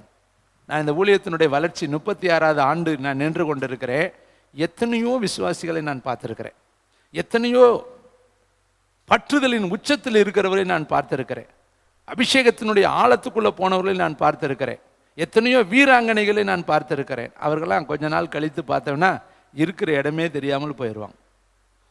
ஏன் உங்களுக்கு சொல்ல வரேன்னா, நிற்கிறேன் என்று எண்ணுகிறவன் விழுந்து போகாதபடிக்கு எச்சரிக்கையாயிரு. ஜீவனுள்ள தேவனை விட்டு விலகுவதற்கு ஏதுவான பொல்லாத இருதயம் உங்களில் ஒருவனுக்கு இராதபடி அவனவன் அழைக்கப்பட்ட நிலையிலே எப்படி இருக்கணுமா? நிலைத்து நிற்கணும். அப்போ நம்ம நிற்கிறங்கிறது பெருசு கிடையாது, ஓடணுங்க. கரெக்டாக எல்லையை நோக்கி ஓடணும். நம்ம நின்று கொண்டு ஒரு இடத்துல இருக்கிறது பெருசு கிடையாது. நம்ம கர்த்தர் கொடுத்த ட்ராக்கை நோக்கி, லெக்கை நோக்கி, தீர்மானத்தை நோக்கி, அழைப்பை நோக்கி, அவர் நமக்கு வைத்திருக்கிற திட்டத்தை நோக்கி நம்ம நகர்ந்து அந்த எல்லை கோட்டை போய் தொடரணும் தேவனுடைய பிள்ளைகளே. ஏன் இது உங்களுக்கு சொல்ல வரேன்னா, அவங்க புறப்பட்டார்கள், சுகமாயிட்டாங்க. அதில் 10 பேத்துக்குள்ள ஒரு மனம் இருந்துச்சு புறப்படும் பொழுது. ஆனால் இயேசுவின் இடத்துல வரணுங்கிறப்ப 9 பேர்கள் காணாமலே போயிட்டாங்க, 9 பேர்கள் இல்லாமலேயே போயிட்டாங்க. ஒருத்தன் மட்டும்தான் நன்றி சொல்ல வந்தான். பாருங்க, வேதம் சொல்கிறது பாருங்க, அவர்களில் ஒருவன். அதற்கு மேலே ஆசாரியர்களுக்கு உங்களை காண்பியுங்கள் என்றார். அந்தபடியே அவர்கள் போகையில், இன்னும் அங்கே காண்பியுங்கள் என்றார், அந்தபடியே போகையில். இப்போ போய் காண்பிச்சாங்கன்னு இல்லை, ஆந்த வேயிலே நீ திரும்பிட்டாலே, கர்த்தருக்குன்னு திரும்பிட்டாலே கர்த்தர் உன்னை தூக்கிடுவார். இந்த வேதத்தில் ரொம்ப ஒரு அதிகமாக இறுதியை தொடர ஒரு பகுதி என்னன்னா, இளையகுமாரன். இந்த இளையகுமாரன் தகப்பனை விட்டு போயிட்டான், தூரத்துக்கு போயிட்டான், எல்லாவற்றையும் பிடுங்கிட்டு போயிட்டான், எல்லாத்தையும் கொண்டு போய் ஆஸ்திகள்லாம் செலவழிச்சிட்டான். கடைசியில் பன்றிகள் மேய்த்து கொண்டு இருக்கிறான். ஆனால் இந்த தகப்பன் இருக்கிறாரே, அவர் 24 மணி நேரமும் அவருடைய பார்வை, அவருடைய எண்ணங்கள், அவருடைய நினைவுகள் தன் மகன் எப்போ வருவான், எப்போ வருவான், எப்போ வருவான், எப்போ வருவான், எப்போ வருவான், எப்போ வருவான். அவன் போன நாளிலிருந்து அவன் திரும்பி வருகிற நாள் வரையும் அவனுடைய கண்கள் அவனை பார்த்துக்கிட்டே இருக்குது, தகப்பனுடைய கண்ணு. ஏன்னா என்னைக்கோ ஒரு நாளைக்கு என் பிள்ளை வருவேன். எப்படி வருவேன்? ஏதாவது ஒரு கோலத்தில் வருவேன். ஏன்னா அவன் வராமல் அவன் அங்கே இருக்க முடியாது. எத்தனை நாளைக்கு அவன் கொண்டு போன செல்வம் இருக்கும், சுகம் இருக்கும், பலன் இருக்கும், ஆரோக்கியம் இருக்கும், சந்தோஷம் இருக்கும், சமாதானம் இருக்கும். ஒரு நாளைக்கு எல்லாத்தையும் இழந்துட்டு அவன் என்னிடத்துல வருவேன்னு சொல்லி தகப்பனார் இருக்கிற இடத்துலேருந்து பார்த்துக்கிட்டே இருக்கிறார். ஒரு நாள் அதே மாதிரி அவன் எல்லாவற்றையும் இழந்துட்டு தகப்பனை தேடி வருவதற்கு மனம் திரும்பி அவன் வந்தான். வேதம் சொல்லுது, தூரத்தில் அவனை கண்டு. கை தட்டுங்க பார்க்கலாம், எங்கே வந்தானா? புரியுது அந்த வசனத்தினுடைய ஆள? தூரத்தில் தான் அவன் இருக்கிறான், ஆனால் தகப்பன் பார்த்துட்டார். அப்போ தான் மகன் அலங்கோலத்தோடு, உருக்குலைந்த கோலத்தோடு, பன்றி மேய்த்த கோலத்தோடு, பலவிதமான உருமாற்றம் அடைந்து வேறே தோற்றத்தோடு கூட அவன் வந்தாலும் பெத்தெடுத்த தகப்பனுக்கு அது தன்னுடைய மகனின் சாயல்தான் என்பதை தெரிந்த உடனே இங்கிருந்து இறங்கி ஓடி தழுவி முத்தமிட்டு அவனை கட்டி அணைத்து அவனுக்கு புது வஸ்திரம் கொடுத்து, காலணி கொடுத்து, மோதிரம் கொடுத்து, கிடா விருந்த ஏற்பாடு பண்ணி அவனுக்கு மனக்கோலத்தை உண்டாக்குனார். கைத்தட்டி கர்த்தருக்கு நன்றி சொல்லுங்க. அங்க ஒருத்தன் வந்துகிட்டு இருக்கான் குதிரையில. யாரு? அவனுடைய ஓட்டம், அவனுடைய நட அகிமாஸ் மாதிரி இருக்கு. அவன் ரதத்தை நல்லா ஓட்டிக்கிட்டு வர்றான். அவன் நிச்சயமா அவன் அகிமாசு தான். அவனுடைய ஓட்டத்தை பார்த்தாலே தெரியுது. அலங்கத்தில் நின்று பார்க்குறவன் தூரத்தில் வர்றவனுடைய ஓட்டம், தூரத்தில் வர்றவனுடைய ரதம், அவனுடைய ஓட்டத்தை பார்த்த உடனே சொல்கிறேன், இவன் அகிமாசு தான். நானும் அம்மாலும் வண்டியில் போகிறப்ப தூரத்தில் ஒருத்தர் போய்கிட்டு இருக்கும்பொழுது நான் சொல்லுவேன், இவங்க தான் அவங்க போகிறாங்க. அவங்க ஆச்சரியமாக கேட்காங்க, எப்படிங்க இவ்வளோ டிஸ்டன்ஸில் சொல்கிறீங்களேன்னு. அவங்க உட்காந்துருக்கிற அந்த பொசிஷன், அவங்க வண்டி ஓட்டக்கூடிய அந்த தன்மை, அவங்க ஒவ்வொருத்தரும் ஒரு விதமாக வண்டி ஓட்டுவாங்க. உட்காந்துருக்கிற அந்த தன்மையே தெரியும். அவங்க வண்டி போகிற தினுசை பார்த்தாலே இது இவர் தான். முன்பக்கத்தை நான் பார்க்கல, ஆனால் பின்பக்கத்திலேயே அவர்களை பார்த்து ரொம்ப தூரத்தில் அவங்க போய்கிட்டு இருக்கும் பொழுதே நான் இவர் தான் அப்படி சொல்லுவேன். அவங்க இல்லை பார்க்கலாம் பக்கத்தில் போய்பாங்க. பக்கத்தில் போனோன்னே எப்படி இங்கே கரெக்டாக சொன்னீங்கம்மாங்க. அதுதாங்க தோற்றத்தை வச்சு கண்டுபிடிக்கிறது. ஒருத்தருடைய தோற்றத்தை தூரத்தில் பார்த்தாலே இவர் தான் இவர்கள் தான், அதுதான் நம்ம ஐடென்டிஃபிகேஷன் கரெக்டாக பண்ணுறது. அப்போ இங்கே வேதம் சொல்லுது பாருங்கள், 10 பேர் போயிட்டு 9 பேர் லெஸ்ஸுடு காணா போயிட்டாங்க. எல்லாம் சுகம் பெற்றோடனே நம்மளும் நம்ம வாழ்க்கையில் சுகத்தை வாங்கிட்டு போயிடக்கூடாதுங்க, அற்புதத்தை வாங்கிட்டு போயிடக்கூடாதுங்க. தேவன் நம்மிடத்தில் எத்தனையோ நன்மைகளை செய்திருக்கிறார். இந்த ஊழியம் உங்களுக்கு எவ்வளோ தாரை வார்த்தை கொடுத்துருக்கு, உங்களுக்கு எத்தனை நன்மைகளை செஞ்சுருக்கு, எத்தனை பிரயாசப்பட்டிருக்கு. அதனால் விதைக்கிற விதைகள் ஒரு நாள் தீர்ந்து போகாது. 10 பேரில் 9 பேர் போயிட்டாங்க லஸ்டு. எவ்வளோ வருத்தப்பட்டிருப்பார் பாருங்க. ஏசப்பா கேட்குற ஒரு கேள்வி என்ன தெரியுமா? என்ன கேட்டார்? வாசிங்க அந்த வசனத்தை. அவர்களில் ஒருவன் தான் ஆரோக்கியமானதை கண்டு திரும்பி வந்து உரத்த சத்தத்தோடு தேவனை மகிமைப்படுத்தி அவருடைய பாதத்தருகே முகங்குப்புற விழுந்து அவருக்கு ஸ்தோத்திரம் செலுத்தினான். அவன் சமாரியனாக இருந்தான். அப்பொழுது இயேசு சுத்தமானவர்கள் கேள்வி கேட்கிறாரு. பார்த்தீங்களா என்ன கேட்கிறாரு? மற்ற 9 பேர்கள் தேவனை மகிமைப்படுத்துகிறதற்கு இந்த அந்நியனைய ஒளிய மற்றவர்களுக்கு திரும்பி வர காணோமே. அப்ப இந்த அந்நியன்கிறவன் கரெக்டா சொல்ற, நீ அந்நியன் அதனால வந்துட்ட. இந்த மற்ற 9 பேர் இஸ்ரவேல்னா இருந்திருப்பானோ, யூத கோத்திரத்தில் இருந்திருப்பானோ, மற்றவெல்லாம் ஏன் ஜனம் தானேன்னு அவர் சொல்றாரு. எங்கப்பா மற்றவெல்லாம் அந்நியன் ஆகி நீ வந்துட்டியே, ஏன் பிள்ளைகள் எங்க? அப்போ ஒவ்வொரு வாரமும் ஞாயிற்றுக்கிழமை கர்த்தர் வந்து அப்படியே பார்ப்பார். எங்கடா இவனை காணா அவனை காணா இவனை காணான்னு கட்டாயம் பார்ப்பார். நான் ஆண்டவர்கிட்ட சொல்வேன், நான் ஒன்றும் செய்ய முடியாது ஆண்டவரே, ஒன்றுமே செய்ய முடியாது, நீங்கள் தான் விசாரிக்கணும். அவர் கணக்கு வைக்கிற கர்த்தர். அவர் விசாரிப்பார். அவர் நிச்சயமாக ஒரு நாளைக்கு நம்மகிட்ட கேள்வி கேட்பார். அவருடைய என்கொயரியில் யாருமே தப்பிக்க முடியாது. கஷ்டமாக தான் இருக்கும். 3 மணி நேரம் உட்கார்றது கஷ்டம், 2 மணி நேரம் உட்கார்றது கஷ்டம்.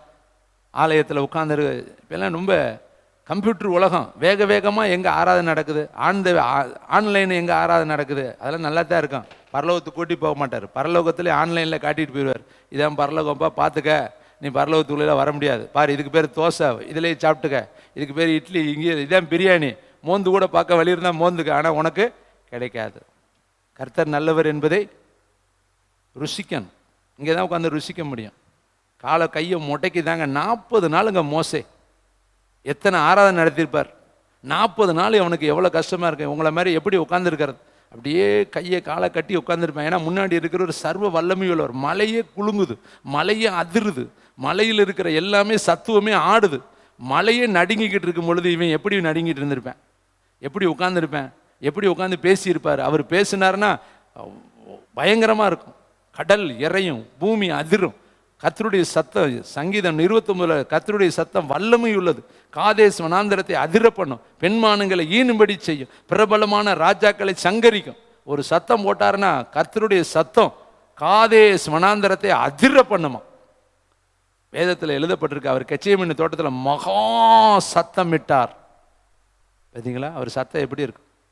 ஒரு சிங்கம் கர்ஜித்தா காடே அதிர்மா. ஒரு காட்டில் இருக்கிற சிங்கம் கர்ஜித்தாவே அப்படின்னா பரலோக சிங்கம் கர்ஜித்தாருன்னா என்ன ஆகும்? கைத்தட்டி கர்த்தருக்கு நன்றி சொல்லுங்க. ஒரு சத்தத்தை ராத்திரில நீங்களாம் கேட்டீங்கன்னா அட்ரஸே இல்லாமல் போயிடுவீங்க. ஒரு காத்துக்கு இவ்வளோ பவர் இருக்குன்னா கர்த்தருடைய அபிஷேகத்துக்கு எவ்வளோ பவர் இருக்கு. அப்போ அருமையான தேவனுடைய பிள்ளைகளே, நீங்கள் பாருங்க, 10 பேரில் ஒருத்தன் தாங்க நன்றி சொன்னேன். இன்னைக்கு அந்த ஒருத்தனா நீ இரு. கைத்தட்டி, நீ அந்நியனாக இருந்தாலும் பரவாயில்லை, நீ யாரானாலும் பரவாயில்லை. இன்னைக்கு பாருங்க, எத்தனையோ பேர்கள் வெளியூர்கார பிள்ளைகளாக உட்கார்ந்துருக்கிறாங்க. ஆனால் உள்ளூர்கார பிள்ளை எங்கே? பயமற்ற தன்மை, கர்த்தர் மேலே நடுக்கமற்ற தன்மை. இது கர்த்தர், இதனுடைய சபைக்கு அவர் தான் மேய்ப்பர். நல்லா தெரிந்து கொள்ளுங்க, ஐயா கிடையாது. இந்த சபையினுடைய மேய்ப்பர் கர்த்தராகி இயேசு கிறிஸ்து. இந்த சபை இயேசு கிறிஸ்துவின் ரத்தத்தினால் கழுவப்பட்டிருக்கு. இதனுடைய தலை ஹெட் குவார்டர் இயேசப்பா தான். தலை இயேசு. நம்ம பாடி தான், நம்ம பாடி உறுப்புகள் தான். நான் ஒரு வேலைக்காரன் தான். நாங்களாம் வேலையாட்கள், கண்காணிகள், நாங்கள்லாம் அவருடைய பணிவிடைக்காரர்கள்.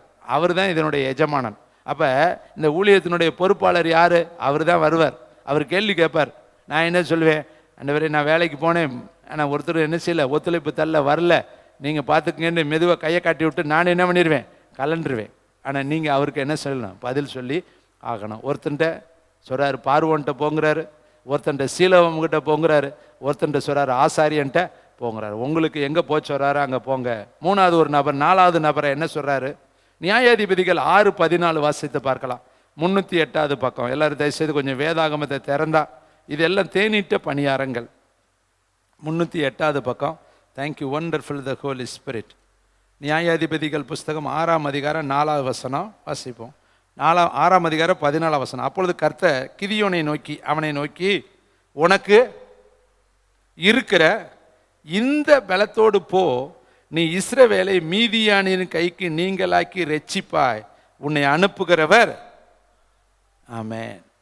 மீதியானியர்கிட்ட போ. மீதியானியர்கள் என்ன பண்றாங்களாம்? இவங்க விதைச்சா அவன் அறுத்துட்டு போயிடுறானா.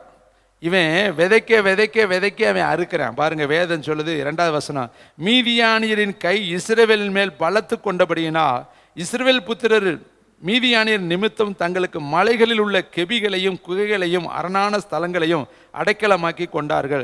இஸ்ரவேலர் விதை விதைக்கும் போது மீதியானியரும் அமலேக்கியர்களும் கிழக்கித்திய புத்திரரும் அவர்கள் விரோதமாக எழும்பி வந்து அவர்களுக்கு எதிரே பாளையம் இறங்கி காசாவின் எல்லை மட்டும் நிலத்தின் விளைச்சலை கெடுத்து இஸ்ரவேலை ஆகாரத்தை ஆகிலும் ஆடு மாடுகள் கழுதி ஆகிலும் வைக்காதே போவார்கள். மீதியானியர்கள் பலத்து இருந்தார்கள். இப்போ உன்னுடைய சொத்தையும் பிடுங்குறாங்களா, நிலத்தையும் பிடுங்குறாங்களா, சொத்துக்களை பிடுங்குறாங்களா, பணத்தை பிடுங்குறாங்களா, விரட்டுறாங்களா, உருட்டுறாங்களா, மிரட்டுறாங்களா, பயமுடுத்துறாங்களா?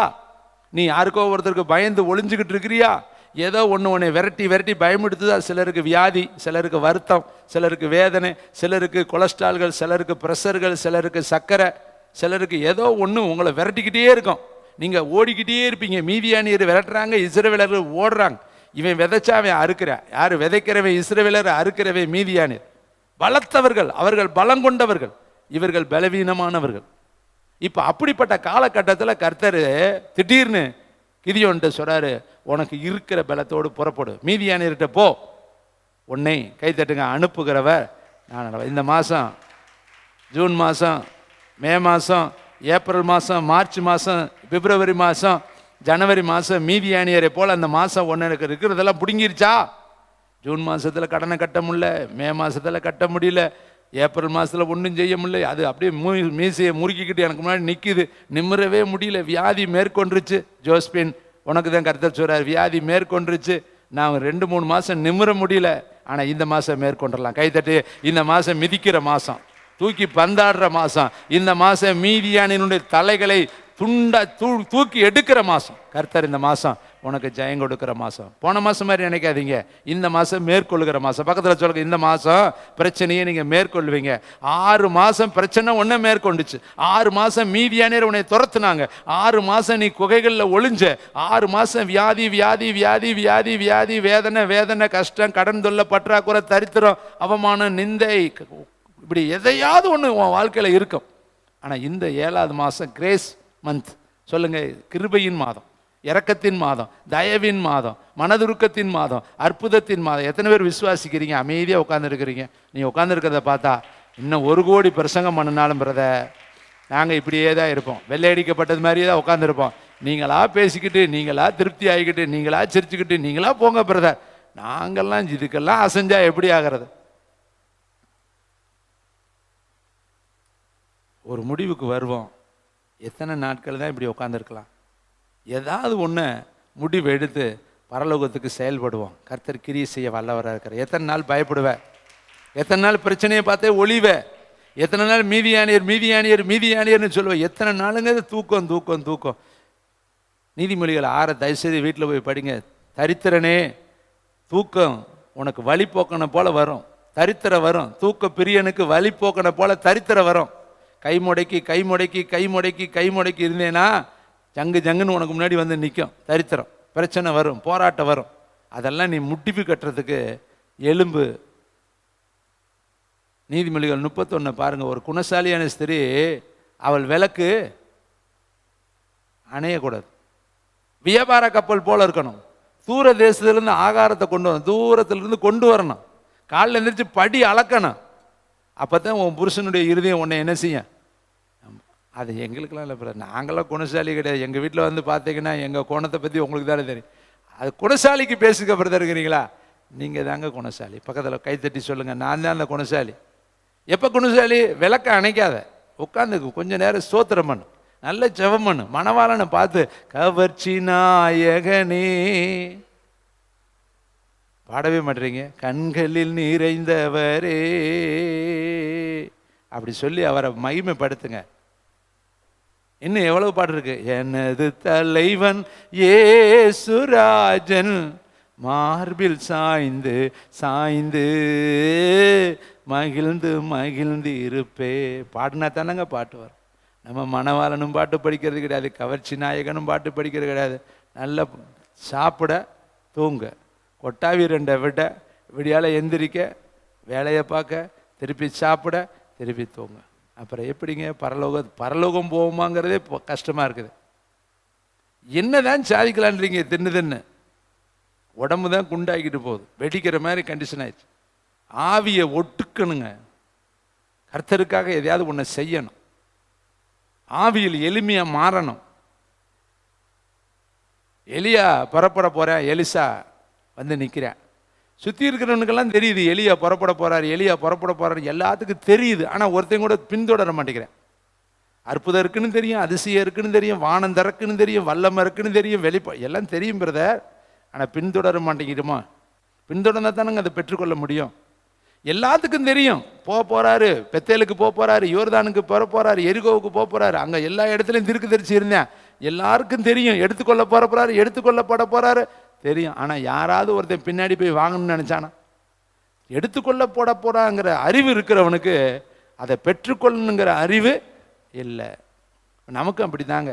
வல்லமை இருக்குன்னு தெரியும், வெளிப்பாடு இருக்குன்னு தெரியும், தீர்க்க தரிசனம் இருக்குன்னு தெரியும், பரலோகம் இருக்குன்னு தெரியும், கேட்குறவனுக்கு கொடுப்பாருன்னு தெரியும், கர்த்தர் நல்லவர்னு தெரியும், எல்லாம் தெரியும். தெரிஞ்சுக்கிட்டு நம்ம எப்படி தான் இருக்கிறான்? கை முடங்கி போய் அப்படியே கூனம் போட குஷ்டம் மாதிரி, ஏதோ ஞாயிற்றுக்கிழமை வந்து லேசாக பேதர் உட்காந்து குளிர் காஞ்ச மாதிரி. அங்கே என்ன பண்ணுறது? நீங்கள் வர்றதுக்கு முன்னாடி நல்லா அடுப்பு கடுப்பை கனல் போட்டு அப்படியே நல்லா சூடுபடுத்தி நாங்கள் வச்சுருக்கிறோம். அதில் வந்து கொஞ்சம் சூடு ஆகிட்டு அப்படியே கிளம்பிடுறது. இன்றைக்கி ஆண்டவர்கிட்ட சொல்லுங்கள், ஆண்டவரை இனிமேல் கர்த்தருக்குள்ளே நான் என்னை பலப்படுத்தணும். தாவீது கர்த்தருக்குள் தன்னை பலப்படுத்தினான், எரிந்து பிரகாசித்தான். யோவான் ஸ்நானகன் பவுலை பார்த்தோன்னே மெர்க்குரிங்கிறாங்க, யூபித்தருங்கிறாங்க, உலகத்தை அசைக்கிறவன்னு சொல்கிறாங்க. அவனுடைய வஸ்திரத்தில் அற்புதம் நடந்துச்சான், அவன் நிற்கிற இடத்துல அற்புதம் நடந்துச்சான். அவனும் மனுஷன் தானங்க, அவனை கொண்டு கர்த்தர் செஞ்சார் இல்லையா? அப்போ அருமையான தம்பி தங்கச்சி, கர்த்தர் இவன்ட்ட சொல்கிறாரு, இருக்கிற பலன் உனக்குள்ளே ஆல்ரெடி ஒரு பலனை வச்சிருக்கிறார். காண்டாமிருகத்துக்கு ஒத்த பலன் உனக்கு. நீ சாதாரணமானவன் கிடையாதுங்க. உனக்குள்ள கர்த்தர் பயங்கரமான ஒரு மைட்டி பவரை உள்ள வச்சிருக்கிறார். அதனால தயவு செய்து உங்களிடத்துல நான் சொல்றது, இருக்கிற பலத்தோடு புறப்படும். இந்த மாதம் புறப்படு. கர்த்தர் மீதியானியருடைய கைக்கு இஸ்ரவேலரை நீங்களாக்கி ரட்சிப்பார். அடுத்த வார்த்தையை பாருங்க, அவர் சொல்ற வார்த்தை நல்லா கவனிங்க. 15ஆம் வசனம், 16ஆம் வசனம், 15ஆம் வசனம், 16ஆம் வசனம். அதற்கு அவன், ஆண்டவரே, நான் இஸ்ரவேலை எதனால் ரட்சிப்பேன்? இதோ மனாசேயிலே என் குடும்பம் மிகவும் எளிதே, என் தகப்பன் வீட்டில் நான் எல்லாரிலும் சிறியவன் என்றான். அதற்கு கர்த்தர், நான் உன்னோடு கூட இருப்பேன், ஒரு மனுஷனை முறியடிக்கிறது போல நீ மீதியானியரை முறியடிப்பாய் என்றார். அப்பொழுது அவர், உம்முடைய கண்களில் இப்போது எனக்கு கிருபை கிடைத்ததனால் என்னோடு பேசுகிறவர் தேவரீதான் என்று எனக்கு ஒரு அடையாளத்தை. இப்படியே சொல்லிக்கிட்டு போறேன். அதுக்கு கர்த்தர் சொல்றாரு பாருங்களே, 12ஆம் வசனத்தை வாசிக்க. கர்த்தருடைய தூதனானவர் அவனுக்கு தரிசனமாய், பராக்கிரமசாலியே, கர்த்தர் உன்னோடு கூட இருக்கிறார். அதிலே ஒரு வசனம் பாருங்க, 14ஆம் வசனத்தில் இருக்கு, நீ இஸ்ரவேலின் மீதியானின் கைக்கு நீங்களாக்கி ரட்சிப்பாய், உன்னை அனுப்புகிறவர். உன்னை அனுப்புறது யார்? கர்த்தராகிய நான் தான் உன்னை அனுப்புறேன். நீ போ, மீதியானியர்களை கட்டாய நீங்கள் ஆக்கி அவர்களுக்கு நீ தப்புவித்து உன் ஜனத்தை நீ என்ன செய்வ? அனுப்புகிறது நான். கர்த்தர் தான் அனுப்புறார். அதனால நீ போ. பார்வோன்ட்ட போச்சோன்னாருன்னா போ, சிலவங்க போச்சோன்னாருன்னா போ, ஆசாரியன்ட்ட போச்சோன்னாருன்னா போ, மீதியானியர்கிட்ட போச்சோன்னாருன்னா போ. அப்ப கர்த்தர் எங்க போச்சுறாரோ அங்க நீ புறப்படணும். காரணம், அனுப்புகிறவர் நான் அல்லவா. இன்னும் சில வசனங்களை சொல்லி நான் முடிக்கிறேன். அப்போஸ்தலர் 18:9 வாசிப்போம். பவுலுக்கு சொல்ற வார்த்தை அப்போஸ்தலர் 18:9. தேங்க்யூ, வண்டர்ஃபுல் தி ஹோலி ஸ்பிரிட். நான் உன்னோடு கூட இருக்கிறேன், உனக்கு தீங்கு செய்யும்படி ஒருவனும் உன் மேல கைபடுவதில்லை. இந்த பட்டணத்தில் எனக்கு அநேக ஜனங்கள் உண்டு. 9ஆம் வசனம். ராத்திரியிலே கர்த்தர் பவுலுக்கு தரிசனமாகி, நீ பயப்படாமல், எடுத்துட்டீங்களா? 189வது பக்கம், அப்போஸ்தலர் 18:9. ராத்திரியிலே கர்த்தர் பவுலுக்கு தரிசனமாகி, வாசிங்க, நீ. அப்ப பேசுவதற்கு என்ன காரணம்? நிறைய பேர் ஏன் பேச மாட்டேங்கன்னா பயமாக இருக்குது பிரதர். ஜெபிக்கணும்னா பயமாக கிடக்கு பிரதர். ஆராதிக்கணும்னா ஐயோ வராது பிரதர். பாட்டாவது பாடுங்க, அது எனக்கு சுட்டு போட்டாலும் வராது பிரதர். எனக்கும் பாட்டுக்கு 7வது பொருத்தங்க. பின்ன என்னதான் செய்ய முடியும்? சாப்பிடத்தான் முடியுமா? அதுக்கு உனக்கு தான் நீ பிறந்திருக்கியா? என்னையாவது ஒன்று செய். பிறந்துட்ட மனுஷனா கர்த்தருக்காக ஏதாவது ஒன்று செய். உன்னால் என்ன முடியுமோ. கர்த்தர் சொல்றார், மௌனமாக மட்டும் இருக்காத. இந்த மாதம் மௌனமான மாதம் கிடையாது. இந்த மாதம் எதையாவது ஒன்று செய்யணும். கர்த்தருக்காக நீ ஏதாவது ஒன்று செய்.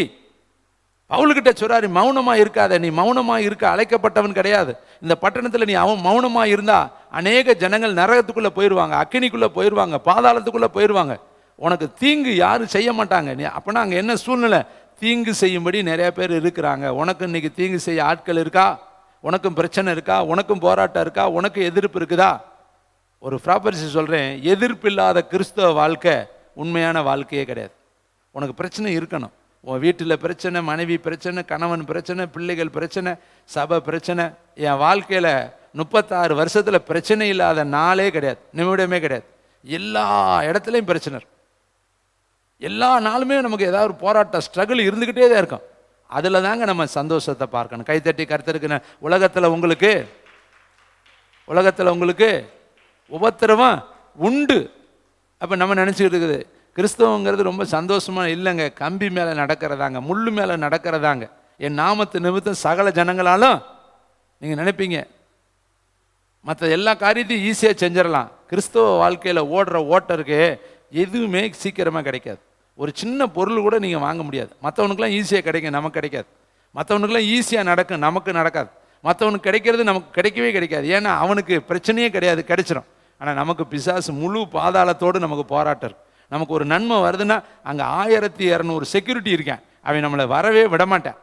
நமக்கு மட்டும் வர்றதை தடுத்துக்கிட்டே தான் இருப்பேன். நமக்கு வர்றதுக்கு எதிர்ப்பு தெரிவிச்சுக்கிட்டே தான் இருப்பேன். நமக்கு வர்றதுக்கு போராட்டம் வந்துக்கிட்டே இருக்கு. அத்தனையும் தாண்டி நம்மகிட்ட வரங்காட்டியும் நமக்கு வயசே ஆகி போயிடும். அருமையான தேவனுடைய பிள்ளைகளே பாருங்க, கல் மழை பெஞ்சாலும் விட மாட்டேங்கிறேன், பேனு வந்தாலும் விட மாட்டேங்கிறேன், வண்டு வந்தாலும் விட மாட்டேங்கிறேன், வெட்டுக்கிளி வந்தாலும் விட மாட்டேங்கிறேன், இருள் அனுப்புனாலும் விட மாட்டேங்கிறேன், ரத்தமாக ஆக்குனாலும் விட மாட்டேங்கிறேன், பாம்பை காட்டினாலும் விட மாட்டேங்கிறேன். அவனுக்கு மனசுக்குள்ளே இவன் போகக்கூடாது. இவன் நமக்கு கொத்தடிமையாக இங்கேயே இருக்கணும். நம்ம வேச்சவே இவன் கேட்டுக்கிட்டு இருக்கணும். நமக்கு செங்கலை எடுத்துக்கிட்டே இருக்கணும். இவனை மட்டும் அங்கே விட்டோம்னா போச்சுரா, நம்ம நாடே உருப்படாதான்னு சொல்லி அத்தனை அடி வாங்கிக்கிட்டு கடைசியில் விட மாட்டேங்கிறேன். அப்போ பாருங்கள், இஸ்ரவேலர்கள் கானானுக்கு ஆராதிக்க போகிறதுக்கு அத்தனை தடை. இப்போ நம்மளும் கூட இந்த இடத்துல வர்றதுக்கு எத்தனை பிரச்சனை நீங்கள் பட்டீங்கன்னு எனக்கு தெரியாது. காலையில் வீட்டுக்கார கனவையும் அப்போ தான் முகத்தை கிருன்னு மாற்றுவேன். அப்போ தான் பிள்ளைகள் எரிச்சல் படும். அப்போ தான் வீட்டுக்காரையும் அந்தகாரன் அவன் இவன் எத்தனை பிரச்சனையை தாண்டி நீங்கள் வந்திருப்பீங்கன்னு என்னால் நினைக்க முடியுது, உணர முடியுது, யோசிக்க முடியுது. வர்ற வழியில் அத்தனை தடை இருக்கும். பஸ்ஸு தடையாக இருக்கும், பொருளாதாரம் தடையாக இருக்கும். எத்தனையோ தடையை தாண்டி நீங்கள் வந்திருக்கிறீங்கன்னா கர்த்தர் உங்களை கொண்டு வந்திருக்கிறார். தடைகளை தகர்த்து கொண்டு வந்திருக்கிறார். நீங்கள் உள்ளே வந்துட்டீங்கனாலே கிரேஸ், ஜெயிச்சிட்டீங்க. அதுவே உங்களுக்கு ஒரு பெரிய அற்புதம். நிறைய பேர் சொல்லுவாங்க, வரலான்னு நினச்சிக்கிட்டே இருக்கிறேன் பிரதர். வரத்தான் முடியல பிரதர். நீங்கள் நினச்சிக்கிட்டே பரலோகம் போக வரையும் நினச்சிக்கிட்டே இருங்க. வந்துட்டால் பார்த்துக்கலாம், இல்லாட்டி ஒன்றும் செய்ய முடியாது. நினப்பு பொழப்பத்தாங்க கிடக்கு. நினச்சிட்டு செயல்படணும். என்ன எங்கெங்கேயோ போகிறேன் வர்றேன், ஆனால் கர்த்தருடைய ஆலயத்துக்கு நினச்சேன் பிரதருங்கிறதுக்குலாம் இங்கே வேலை கிடையாது. இது கடைசி காலம், எழுப்புதல் காலம். கர்த்தருக்காக வைராக்கியமாக எலும்பணும். எலும்புனா தாங்க நம்ம செய்ய முடியும். அதனால தான் கர்த்தர் சொல்கிறாரு, எலும்பு தூசியை முதல்ல என்ன செஞ்சிரு. அப்போ என்ன ஒட்டி கிடக்கு? எலும்புறதுக்கு என்ன தடை? கழுத்தில் இருக்கிற கட்டுகளை பாரு. மாட்டை கழுத்தில் கட்டி தான் வச்சுருக்கேன், பார்த்துருக்கியா? மாடு கழுத்தில் கட்டி வச்சுருப்பேன், ஆட்டை கழுத்தில் கட்டி வச்சுருப்பேன். ஏசையா தீர்க்கதரிசி புஸ்தகம் வாசித்து பாருங்கள், எங்கே கட்டு இருக்கு? ஏசையா தீர்க்கதரிசி புஸ்தகம் எடுங்க. ஏன் கழுத்தில் இருக்க கட்டை அறுக்க சொல்கிறாரு? தேங்க்யூ ஒண்டர்ஃபுல் த ஹோலி ஸ்பிரிட். 52ஆம் அதிகாரம் 1ஆம் வசனத்தை வாசிக்கவா? 52 ஏசையா 52 1 2. எலும்பு சீயோனே, உன் வல்லமையை தரித்துக்கொள், பரிசுத்த நகரமாக எருசலேமே, உன் அலங்கார வஸ்திரத்தை உடுத்துக்கொள், விருத்த சேதனம்னாலும் அசுத்தனும் இனி உன்னிடத்தில் வருவதில்லை. தூசியே, எழுந்திரும் பொழுது தூசியை கொஞ்சம் உதறுங்க. பழைய தூசி, வீட்டு தூசி, வியாதிங்கிற தூசி, வறுமைங்கிற தூசி, கடன் தொல்லைங்கிற தூசி, பற்றாக்குறைங்கிற தூசி, அவ்விசுவாசங்கிற தூசி, குழப்பங்கிற தூசி, எதெல்லாம் உன் மேலே ஒட்டி கிடக்குதோ எல்லாத்தையும் உதறிடு.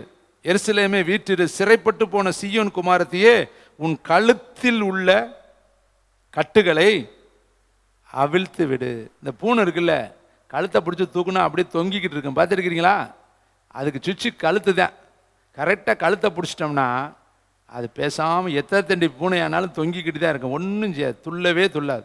அது வாட காலை அப்படி தொங்க போட்டு நிற்கும். அதுக்கு ஸ்ட்ரென்த்னஸ் பூரா கழுத்தில் தான் இருக்கும். உடம்பு பார்த்துருக்கிறீங்களா?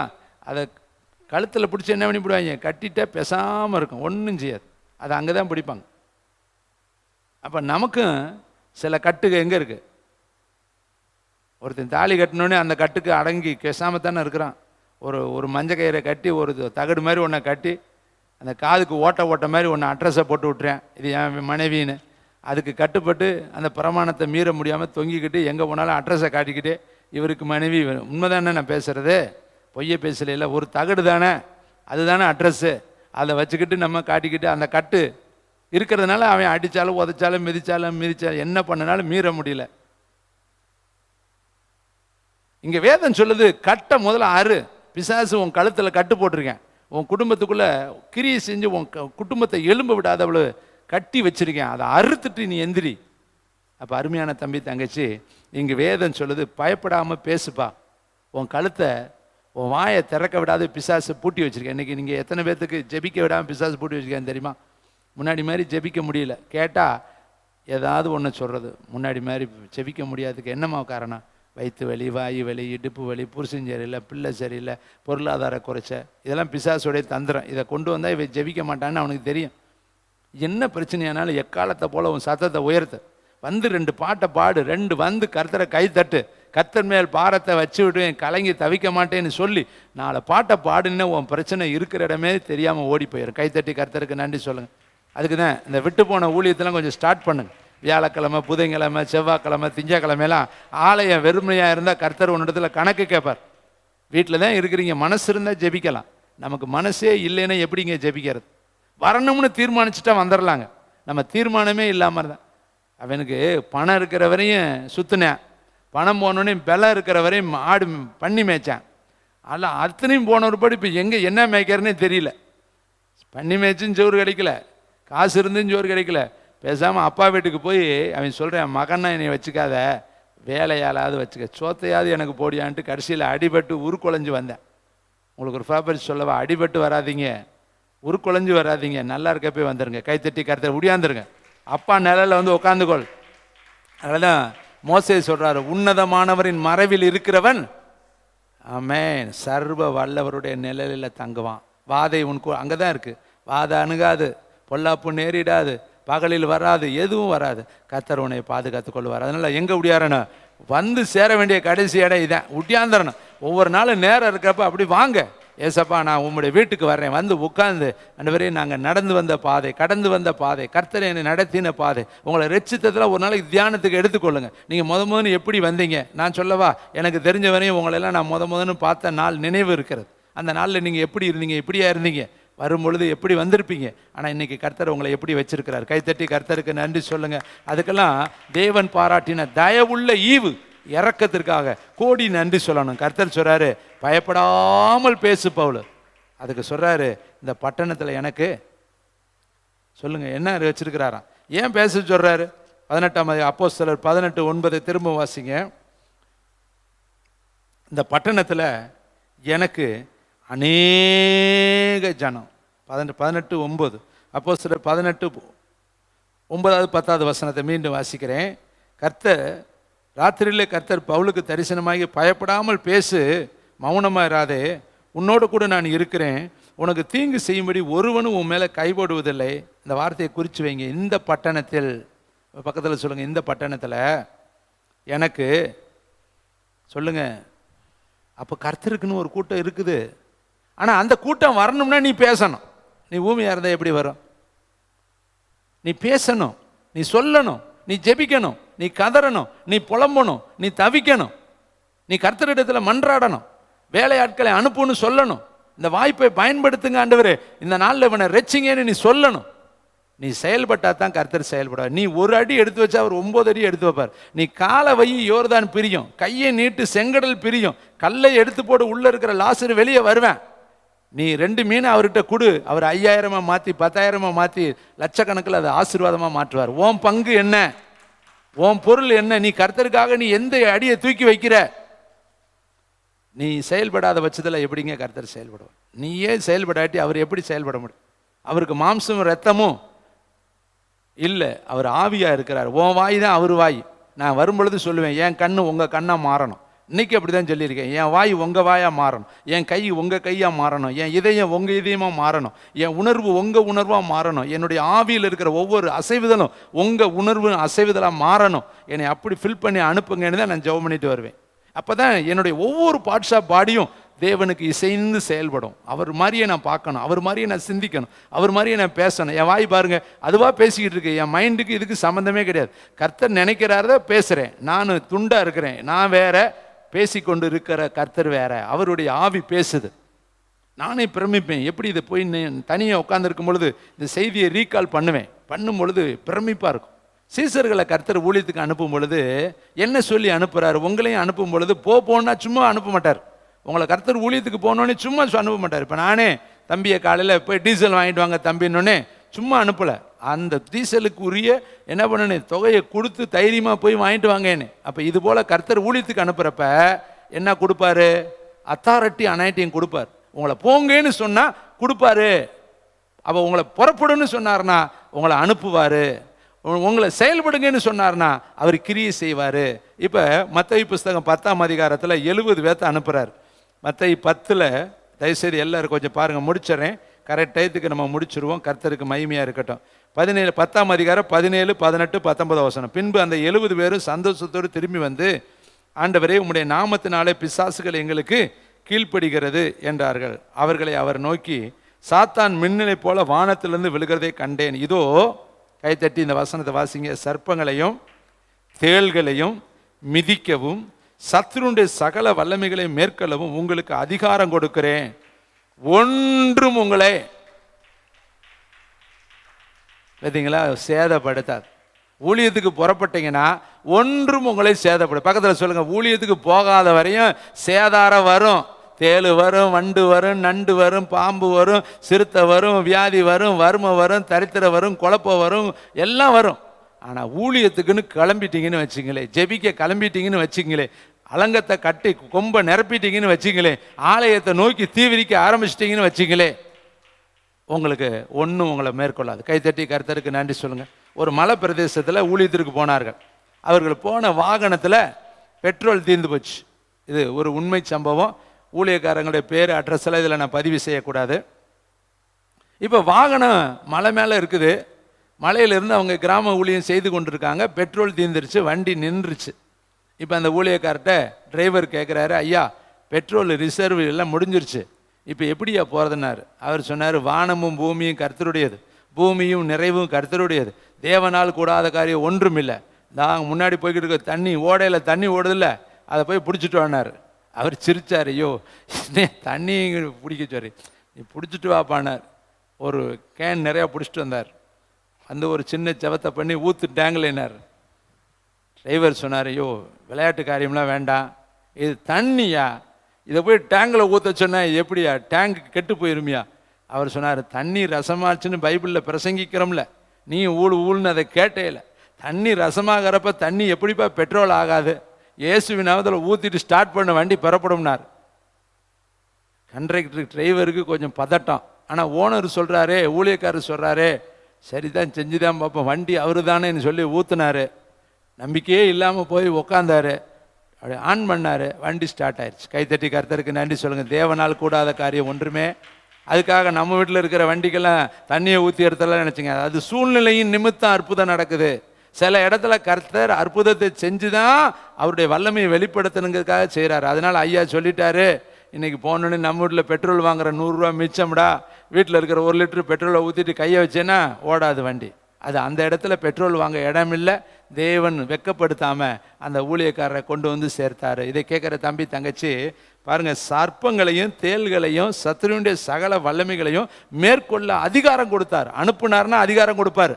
உன்னை இந்த மாதம் அனுப்புகிறார் இல்லையா, உனக்கு அத்தாரிட்டி அனாயிட்டியும் கொடுப்பார். அப்போ 70 பேத்துக்கு கொடுத்தார். அவர் சொல்கிறாரு, சத்துரு மின்னலை போல வானத்திலேருந்து விழுகிறானா. அப்போ நீ போனேன்னா மின்னலை போல பிசாசு கீழே விழுவேன். எத்தனை பேர் விசுவாசிக்கிறீங்க? புறப்படுங்க. இனிமேல் நீங்கள் பக்கத்து வீட்டில் ஊழியம் செய்யணும். பக்கத்தில் போய் பக்கத்து விசுவாசிகளுக்கு சொல்லணும். ஊர் கதை பேசி உலகத்து கதை பேசணும்லாம் போதும். எத்தனை வாலிப பிள்ளைகள் இருக்கீங்க, யாருக்காவது ஒருத்தருக்காவது சுவிசேஷம் சொல்லுங்க, ஒருத்தரையாவது இங்கே கூட்டிகிட்டு வாங்க. எங்கெங்கேயும் போகிறோம். இங்கே இருக்கிற இந்த குறைஞ்ச ரேட்டில் எந்தெந்த கடை உலகத்தில் இருக்குதோ அத்தனை கடையிலையும் நம்ம விசுவாசி போய் நிற்கிறாங்க. அங்கெல்லாம் போக தெரியுற நீங்கள் ஏங்க ஒரு 2 ஆத்மாவை கூட்டி வரக்கூடாது? இந்த வருஷத்தில் எத்தனை ஆத்மாவை கூட்டி வந்திருக்கிறோம்? உங்கள் சார்பாக எத்தனை ஆத்மா பரலோகத்துக்கு வந்திருக்கு? உங்கள் சார்பாக எத்தனை ஆத்மா ஆலயத்துக்குள்ளே வந்திருக்கு? யோசித்து பாருங்க. அதே நம்ம போக வர நம்ம தான் வர்றோம். என்னைக்காவது ஒரு ஆளை கூட்டிகிட்டு வர்றோம், அந்த ஆத்மாக்களுக்காக திறப்பில் நிற்கணும், அந்த ஆத்மாக்களுக்காக ஜெபிக்கணும், அந்த ஆத்மாவுக்காக உத்தரவாதம் செலுத்தணும், அந்த ஆத்மாவை எப்படியாவது பரலோகத்தில் கொண்டு வரணும்னு நம்ம பிரயாசப்பட்டிருக்கிறோமா? அதற்காக நம்ம விலை கொடுத்துருக்கிறோமா? அதற்காக நம்ம கிரியை செஞ்சுருக்கிறோமா? நம்முடைய தவறுகளை நம்ம ஒத்துக்கொள்ளணும்னு தம்பி பிள்ளை. நம்ம வாரத்துக்கு வரும்பொழுது யாரையாவது கூட்டிகிட்டு வர்றதுக்கு முயற்சி எடுங்க. ஒரு ஆத்மாவாவது நான் கூட்டிகிட்டு போனேன் ஆண்டவரே. ஆலயத்துக்கு வரும் பொழுது என்னோடு கூட கர்த்தருடைய நாமத்தை மகிமைப்படுத்துவதற்கு யாராவது ஒருத்தர் வரணும் ஆண்டவர். நான் எத்தனை சிநேகிதர் உங்கள் செல்லில் எடுத்து பாருங்கள், எத்தனை ஃப்ரெண்ட் இருக்கிறாங்க. எத்தனை ஃப்ரெண்டுகளுக்கு நீங்கள் என்ன பண்ணுறீங்க, எஸ்எம்எஸ் அனுப்புகிறீங்க. எத்தனை ஃப்ரெண்டு உங்களோடு இருக்கிறாங்க, ஆனால் ஒரு ஆத்மாவை உங்களால் கொண்டுட்டு வர முடியலையே. அப்போ நம்முடைய வாழ்க்கையில் எவ்வளோ குறைவு இருக்குது தேவனுடைய பிள்ளைகள். அடுத்து பாருங்களே, அடுத்து என்ன செஞ்சார்? மத்தேயு 10ஆம் அதிகாரம் 1ஆம் வசனத்தை வாசித்து பாருங்கள். அனுப்புகிறாரு இல்லையா? அனுப்பும் பொழுது பயப்படாமல் போக சொல்கிறாரு, பார்வோன்ட்ட போக சொல்கிறாரு. அடுத்து பார்த்தீங்கன்னா அங்கே சீலமாவுக்கு போக சொல்கிறாரு. அடுத்து பார்த்தீங்கன்னா ஆசாரியன்ட்ட போக சொல்கிறாரு. இப்போ போக சொல்கிறவனுக்கு கர்த்தர் என்ன கொடுக்குறாரு? 10ஆம் வசனம் 1ஆம் அதிகாரம் மத்தேயு 10:1. அப்பொழுது அவர் தம்முடைய 12 சீசர்களை தம்மிடத்தில் வரவழைத்து வாசிங்க, அசுத்த ஆவிகளை துரத்தவும் சகல வியாதிகளையும் சகல நோய்களையும் நீக்கவும் அவர்களுக்கு அதிகாரம் கொடுத்தார். அப்போ போன்னு சொன்னார்னா அங்கே ஒன்று கூட மேற்கொள்ளாதுங்கிறாரு. இங்கே சொல்கிறாரு சகல அதிகாரத்தையும் கொடுத்தார். பார்த்தீங்களா? கர்த்தர் சும்மா அனுப்ப மாட்டார். நீயே உன் பிள்ளைகளுக்கு காலையில் எந்திரிச்சோன்னே என்ன கொடுக்குற? பள்ளிக்கூடத்துக்கு போகணுன்னே பைக்கெட்டை கொடுக்குற, டிஃபனை கொடுக்குற, பணத்தையும் கொடுக்குற. ஏன்னா பிள்ளை ஏமாந்துடக்கூடாதான். பிள்ளை பார்த்தா சாதாரண 1ஆம் படிக்கிறவன் 15 ரூபா 20 ரூபா கொண்டு வரேன். ஒரு நாளைக்கு 50 ரூபா இல்லாமல் பள்ளிக்கூடத்துக்கு போக மாட்டேங்கிறேன். அப்போ காலேஜ் போகிற பிள்ளைகள்லாம் எப்படி இருக்கும்? பிரதர் ஜெயராஜெல்லாம் எத்தனை ரூபா கொடுக்குறாருன்னு எனக்கு தெரியல. ஏன்னா அவங்கள யூனிவர்சிட்டியில் படிக்கிறாங்கன்னா, காலேஜில் படிக்கிறாங்கன்னா அதுக்கு தகுந்த மாதிரி எஃபெக்ட்ஃபுல்லாக கொடுக்கணும். அப்போ தாம் பிள்ளைகளுக்கு கொடுக்கும் பொழுது பரலோகத்துக்கு நம்ம பிள்ளைகள் இல்லவா? அவர் நம்மளை ஊழியத்துக்கு அனுப்பும் பொழுது வெறுங்கையை அனுப்புவாரா? பிசாசுக்கிட்ட வெக்கப்படுத்துவாரா? வியாதிக்கிட்ட வெக்கப்படுத்துவாரா? வறுமைக்கிட்ட வெக்கப்படுத்துவாரா? எல்லா இடத்துலையும் கொடுத்து நம்மளை ஆசீர்வதிப்பார். கைத்தட்டி கர்த்தருக்கு சொல்லுங்க பார்க்கலாம். 70 பேத்துக்கும் கொடுத்தாரு, 12 பேத்துக்கும் கொடுத்தார். சும்மா அனுப்பல, தேசத்துக்குள்ள சும்மா போங்கன்னு சொல்லல, ஒவ்வொருத்தருக்கும் அத்தாரிட்டி பவர் கொடுத்தார். இன்னைக்கு கர்த்தர் உனக்கு சொல்ற ஒரே ஒரு வார்த்தை, நீ போன்னு சுலபம குலத்துக்கு சொன்னார்னா அங்க சுகம் தர போறாருன்னு அர்த்தம். இன்னைக்கு ஊழியத்துக்கு போகணும்னு சொன்னார்னா அற்புதம் செய்ய போறாருன்னு அர்த்தம். எத்தனை பேர் விசுவாசிக்கிறீங்க? எல்லாம் கேட்குறீங்களா? எல்லாம் கவனமா இருக்கிறீங்களா இல்லையா? இல்லை பிரதர், நீங்கள் உங்களுக்கு வேணால் பேசிக்கிங்க பிரதர். நாங்களாம் அப்படியே போகணுன்னு எப்படா விடுவார், போய் பூ விற்கலாம், எப்படா போய் விற்பாடு, போய் வியாபாரம் பண்ணலாம்னு நினச்சிக்கிட்டு இருந்தால் எழுப்புதலை பார்க்க முடியாது. நம்ம போய் எதையாவது ஒரு ஆத்மாவுக்காவது சுவிசேஷம் சொல்லணும். அருமையானவர்களே, சென்னை பட்டணத்தில் தேவனுடைய ஊழியக்காரர் ஒருத்தர் ஓட்டத்தை முடிச்சிட்டாரு. அவர் வருமான வரித்துறை இன்கம் டேக்ஸில் வேலை பார்த்தவர். அவருடைய சாட்சி நிறைய சொல்லியிருக்கிறாரு. அவர் என்ன பண்ணுவாராம், அதிகாலையில் இருட்டோடு எந்திரிச்சு தெருவாய் இயேசுவை பற்றி பிரசங்கிப்பார். அதான் அவருடைய ஆரம்ப கால ஊழியம். நடிச்சாமல் எந்திரிச்சு உட்காந்து மணிக்கணக்காக ஜெபம் பண்ணி காலையில் 4 மணி 5 மணிக்கெல்லாம் தெருக்களில் எல்லாரும் எந்திரிச்சு கோலம் போட்டுக்கிட்டு இருப்பாங்க. காலையில் மார்க்கெட்டுக்கு வியாபாரம் வாங்கிக்கிட்டு இருப்பாங்க. அப்போ அவர் இயேசு நல்லவர், இயேசு உங்களை நேசிக்கிறார், இயேசு தான் கர்த்தர், இயேசு வரப்போகிறார்னு தெருவாய் பிரசங்கம் பண்ணிட்டு அந்த காலையில் 7 மணிக்குள்ளே அவர் வீட்டுக்கு ஓடி புறப்பட்டு வேலைக்கு போவாராம். அதுதான் அவருடைய வேலை. இது மாதிரி யாரெல்லாம் பிரயாசப்பட்டு விதைத்தார்களோ அவர்களெல்லாம் உலகத்தை அசைக்கக்கூடிய தேவ மனிதர்களாய் கர்த்தர் மாற்றினார். இப்போ நீங்களும் நானும் பிரயாசப்பட்டால் தாங்க ஓட முடியும், பிரயாசப்பட்டால் தாங்க எழும்ப முடியும், பிரயாசப்பட்டால் தாங்க கர்த்தருக்காய் ஜுவாலிக்க முடியும். பிரயாசம் இல்லாமல் எந்த ஒரு நன்மையும் நம்ம பெற்றுக்கொள்ள முடியாது. அப்போ இந்த உலகத்தில் மின்னி பிரகாசிக்கிற எல்லா ஊழியக்காரங்களுடைய சரிதிகளை நீங்கள் வாசித்து பார்த்தீங்கன்னா அவங்க சொல்கிற ஒன்று காரியம், நாங்கள் இளம் வயதில் ஓடிக்கிட்டே இருந்தோம், விடிய ஊழியம் செய்வோம், இரவெல்லாம் ஜெபம் பண்ணுவோம், கனியை போய் காட்டில் ஜெபம் பண்ணுவோம். கர்த்தர் அதை பார்த்து தான் எங்களை ஆசீர்வதித்தார். அருமையான தம்பி, இன்னும் ஒரு காரியத்தை சொல்லி நான் முடிக்க விரும்புகிறேன். இயேசு கிறிஸ்து இந்த உலகத்தில் பிதா அனுப்பும் பொழுது ஒருத்தனுக்கு குளத்தை காண்பித்து போய் சொக்க கொடுத்தாரு, ஒருத்தனுக்கு என்ன பண்ணார், தைரியமாக பேசுன்னு சொன்னார். இப்படி ஒவ்வொருத்தருக்கும் ஒவ்வொன்றும் செஞ்சார். ஆனால் பிதாவாகிய தேவன் தன் குமாரன் இந்த உலகத்துக்கு அனுப்பின பொழுது அவருக்கு என்ன செஞ்சார்? 2-3 காரியத்தை சொல்லி நான் முடிக்கிறேன். லூக்கா புஸ்தகம் 2ஆம் அதிகாரம் 7வது வசனம். தான் பிள்ளைக்கு மட்டும் பிதா என்ன செஞ்சார்? அது ரொம்ப முக்கியம் இல்லையா? இயேசு கிறிஸ்து இந்த உலகத்துக்கு வரும்பொழுது அவருக்கு என்னெல்லாம் இருந்துச்சு இல்லை. 2ஆம் அதிகாரம் 7ஆம் வசனம்.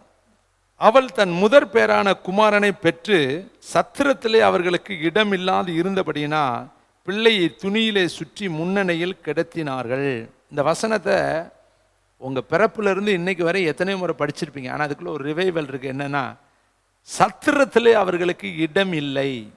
அப்போ இயேசு டெலிவரி ஆவதற்கு, இயேசு பிறப்பதற்கு, மரியாள் டெலிவரி பண்ணுவதற்கு, அவள் பிள்ளையை பெற்றெடுப்பதற்கு ஒரு இடம் கூட இல்லைங்க. பிள்ளை பிறக்கணும், ஆனால் அந்த பிள்ளைய ரோட்டில் தான் பெருக்க வேண்டிய நிலைமை. ஒரு அரண்மனை இல்லை, ஒரு மருத்துவமனை இல்லை, ஒரு பாதுகாப்பான இடம் இல்லை, ஓப்பன் பிளேஸ். இப்போ ஒரு சத்திரம்னு என்று சொல்லப்பட்டிருக்கு. அது எப்படிப்பட்ட இடம்னு அது நம்ம நினைச்சு கூட பார்க்க முடியல. ஆடுகள் மாடுகள் இருக்கிற ஒரு இடத்துல அவருக்கு பிதா வானத்தை பூமியும் படைச்ச தன் குமாரனை அனுப்புறாரு. எங்க அனுப்புறாரு? ஒரு சத்திரத்தில் அனுப்புறாரு. அதுல கூட இடம் இல்லையா பாருங்களேன். சீசர்கள் அனுப்பும் பொழுது வல்லமை கொடுத்தாரு. மோசையை அனுப்பும் பொழுது கூட இருக்கிறேனாரு. பவுலை அனுப்பும் பொழுது கூட இருக்கிறேனாரு. சிலவம் கழும்பொழுது அற்புதம் செஞ்சாரு. எல்லாத்துக்கும் அற்புதம் செஞ்சவர். ஆனால் தன் குமாரனை அனுப்பும் பொழுது ஒரு பங்களா கொடுக்கல, ஒரு வீடு கொடுக்கல, ஒரு பாதுகாப்பான இடம் கொடுக்கல. அவரை எங்கே பிறக்க பிதா அனுமதித்தாரா? ஒன்றுமில்லாத ஒரு இடத்துல அனுமதித்தார். அப்போ இயேசு பிறக்கும் பொழுது அந்த சுற்றி இடமே பாதுகாப்பு இல்லாத ஒரு இடம். அங்கே தான் அவர் பிறக்க தேவன் முன்குறித்திருந்தார். இன்னைக்கு நீங்களும் பிறக்கிற ஒரு இடம் சாதாரண இடமா இருக்கலாம். அநேகர் மாளிகையில் பிறந்திருக்கலாம், கோபுரத்தில் பிறந்திருக்கலாம், வசதி வாய்ப்புள்ள இடத்துல பிறந்திருக்கலாம், நீங்கள் தரித்திரத்தில் பிறந்திருக்கலாம், கைவிடப்பட்ட நிலைமையில் பிறந்திருக்கலாம், பிறக்கும் பொழுதே பலவீனர்களாய் பிறந்திருக்கலாம், ஏதாவது ஒன்று உங்களுக்கு இருக்கலாம். ஆனால் அதை பார்த்து சோர்ந்துடாதீங்க. அடுத்து இயேசு பிறந்து வளர்க்குற பொழுது அவர் சொல்கிற வார்த்தை 9ஆம் அதிகாரம் 58ஆம் வசனம் பாருங்களேன். 9ஆம் அதிகாரம் 58ஆம் வசனம். லூக்கா 9:58 என்ன சொல்றாரு பாருங்களேன். அதற்கு இயேசு, நரிகளுக்கு குழிகளும் ஆகாயத்து பறவைகளுக்கு கூடுகளும் உண்டு, மனுஷகுமாரனுக்கோ சொல்லுங்க என்ன இல்லை. அப்போ இயேசுப்பாவுக்குன்னு இந்த உலகத்தில் ஒரு சின்ன இடம் இல்லை. உங்களுக்கெல்லாம் வீடு இருக்கு இல்லையா? உங்களுக்கெல்லாம் காடு இருக்குது, பங்களா இருக்குது, வீடு இருக்குது, என்னென்னமோ இருக்குது உங்கள் பேரில். ஆனால் இயேசுவுக்கு எதுவுமே கிடையாது. பாருங்கள், தன் ஒரே மகனை அனுப்புனார். அவர் பிறக்கிறதுக்கும் இடம் கிடையாது, தலை சாய்க்கவும் இடம் கிடையாது. இது வேதம் தான் சொல்லுது நமக்கு. அப்போ நிலையற்ற இந்த உலகத்தில் அவருக்கு எதுவுமே நிலையானது கிடையாது. வெள்ளி அவருது, பொண்ணு அவருது, வானமும் அவருது, பூமியும் அவருது. அவர் தமக்கு சொந்தமானதிலே வந்தார். ஆனால் அவருக்கு சொந்தமானவர்களோ அவரை என்ன செய்யலை? ஏற்றுக்கொள்ளவில்லை. எல்லாமே அவருது தான், ஆனால் அவரை ஏற்றுக்கொள்ள மாட்டேங்கிறாங்க. அவருக்கு இடம் கொடுக்கல. அவர் சொல்கிறாரு, நீங்கள் எங்கே போனாலும் நாங்கள் வருவோம்னு சொல்லும் பொழுது இயேசு சொன்னார், குழிகளுக்கு கூட, நரிகளுக்கு கூட ஒரு குழி இருக்குதுப்பா, ஆகாயத்து பறவைகளுக்கு கூட ஒரு கூடு இருக்குதுப்பா, ஆனால் மனுஷகுமாரனாகிய எனக்கு தலை சாய்க்க இடம் இல்லை. இன்னைக்கு கர்த்தர் தலை சாய்க்கிறதுக்கு ஒரு இடத்த தேடுறாரு. யாராவது இடம் கொடுப்பாங்களா? யாராவது என்னை வீட்டில் கூப்பிடுவாங்களா? யாராவது என்னை நேசிப்பாங்களா? யாராவது கதவு போய் தட்டுறார். தட்டிட்டு சொல்கிறார், தூரலால் என் தலை நனையுது, கதவை தர, கதவை தர, கதவை தர, கதவை தரங்கிறார். அவர் சொல்கிறா, உடுப்பை கழட்டிட்டேனே, வேறு வஸ்திரத்தை போட்டிருக்கிறேனே, பிள்ளைகள் எல்லாம் தூங்கிக்கிட்டு இருக்குதே, நான் இப்போ எந்திரிக்க முடியாதே. இன்றைக்கி உங்கள்கிட்ட எத்தனை மணி நேரம் காலையில் போராடி இருப்பார் தெரியுமா? காலையில் உங்களை எழுப்பியிருப்பார், கட்டாயம் எழுப்பியிருப்பார். இன்றைக்கி ஆராதனை இருக்குது, ஜெபம் பண்ணு, ஜெபம் பண்ணு, ஜெபம் பண்ணு, பாட்டுக்கு ஜெபம் பண்ணு, ஆராதனைக்கு ஜெபம் பண்ணு, ஸ்பீக்கர் சவுண்டுக்கு ஜெபம் பண்ணு சொல்லியிருப்பார். ஆவியானவர் உணர்த்தியிருப்பார். ஆனால் நம்ம என்ன சொல்லியிருப்போம்? ஏதாவது சொல்லியிருப்போம்? இல்லை ஆண்டவரே, எனக்கு தூக்கம் வருது, இன்னைக்கு ஒரு நாள் தான் லீவு, இன்னைக்கு ஒரு நாள் தான் எனக்கு ரெஸ்ட்டு, இன்னைக்கு ஒரு நாள் தான் எனக்கு ஓய்வு. அவர் சொல்கிறார், இன்னைக்கு ஒரு நாள் தான்ப்பா ஏன் நாள், வெள்ளிக்கிழமை ஓ நாள், சனிக்கிழமை ஓ நாள், புதன்கிழமை ஓ நாள், ஓ நாளெல்லாம் வேலை பார்ப்ப, ஏன் நாளில் மட்டும் நீ தூங்குவியா? ஒரு இதுமே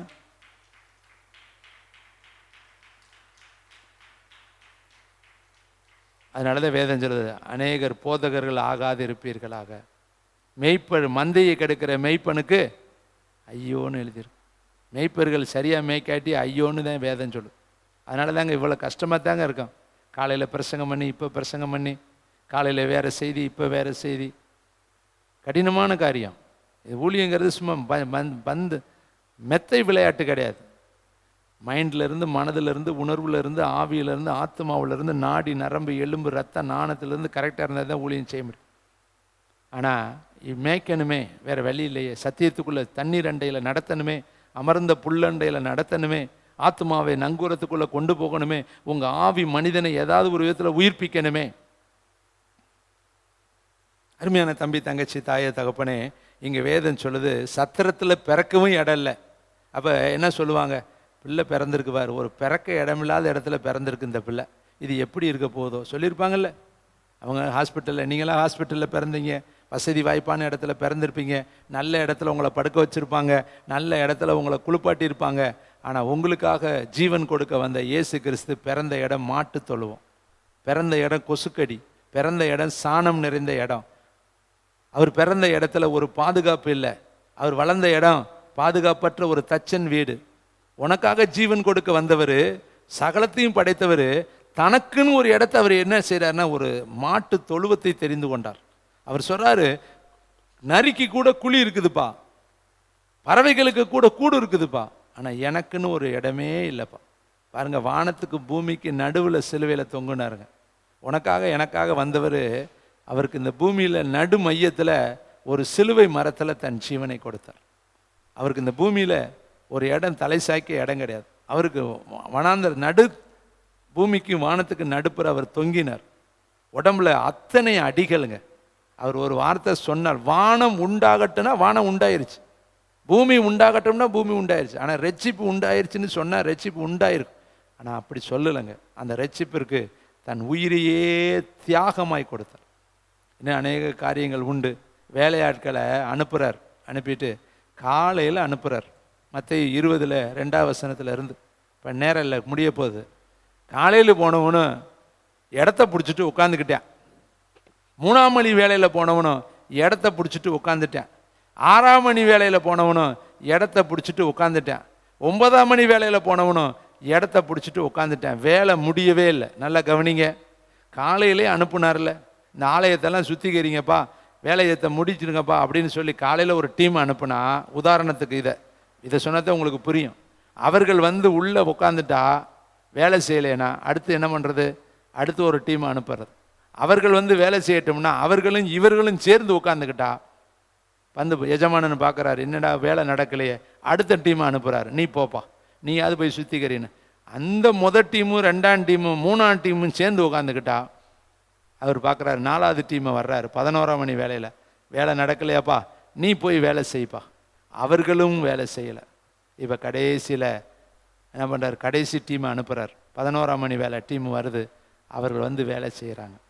சாயங்காலத்தில் கூலி கொடுக்க வந்தாராம். இப்போ எத்தனை டீமு? அதிகாலையில் டீம் 1, 3ஆம் மணி வேலை டீம் 1, 6ஆம் மணி டீம் 1, 11ஆம் மணி டீம் 1. இத்தனை டீமு ஒரே தோட்டத்துக்கு தான் அனுப்புனார். ஆனால் வேலை முடியலை. அவர் மோசையை அனுப்புனார், யோசுவாவை அனுப்புனார், கிதியோனை அனுப்புனார், சாமுவேலை அனுப்புனார், எரேசையாவை அனுப்புனார், எரேமியாவை அனுப்புனார், எல்லாத்தையும் அனுப்பி தன் மகனையும் அனுப்பி நம்மளையும் அனுப்புகிறாரு. இன்னும் வேலை முடியலை. இன்னும் அனுப்பிக்கப்பட வேண்டிய நிறைய இடம் இருக்குது, சொல்ல வேண்டிய இடம் நிறையா இருக்குது. இன்னும் வேலை முடியலை. கர்த்தர் சொல்கிறாரு, எப்போ தாப்பா முடிப்பீங்க? எப்போ தாப்பா உன் வேலையை ஃபினிஷ் பண்ணுவீங்க? எப்போ தான் நான் வர்றது? நீங்கள் சொல்லி முடித்தா தானேப்பா நான் வர முடியும். இன்னும் நீங்கள் வேலையை செய்கிறேன்ட்டு இன்னும் செய்கிறீங்களே, செய்யாமல் இருக்கீங்களே. அதை குறித்து மத்தேயு 21:28-30 சொல்கிறாரு, மூத்தவன் போகிறேன்னு நான் போக மாட்டேங்கிறேன், இன்னொருத்தையும் போகலைன்னு சொன்னேன் போயிட்டேன். 2 கேள்வி இருக்குது. ஒருத்தன் போகிறேன்னவே போகலை, ஒருத்தன் போகவே மாட்டேன்னவே போயிட்டேன். இன்றைக்கி அழைக்கப்பட்டவர்கள் அநேகர், ஆனால் அழைக்கப்பட்டவர்கள் செய்யாத வேலையை இன்றைக்கி வேற ஒருத்தர் செஞ்சுக்கிட்டு இருக்காங்க. அங்கே சொல்கிறாங்க இயேசுக்கிட்ட, நம்ம பின்பற்றாத ஒருவன் ஊழியம் செஞ்சுக்கிட்டு இருக்கேன். கர்த்தர் சொல்கிறார், அவனை தடுக்காத, அவன் நம்ம பட்சத்தில் இருக்கிறான்.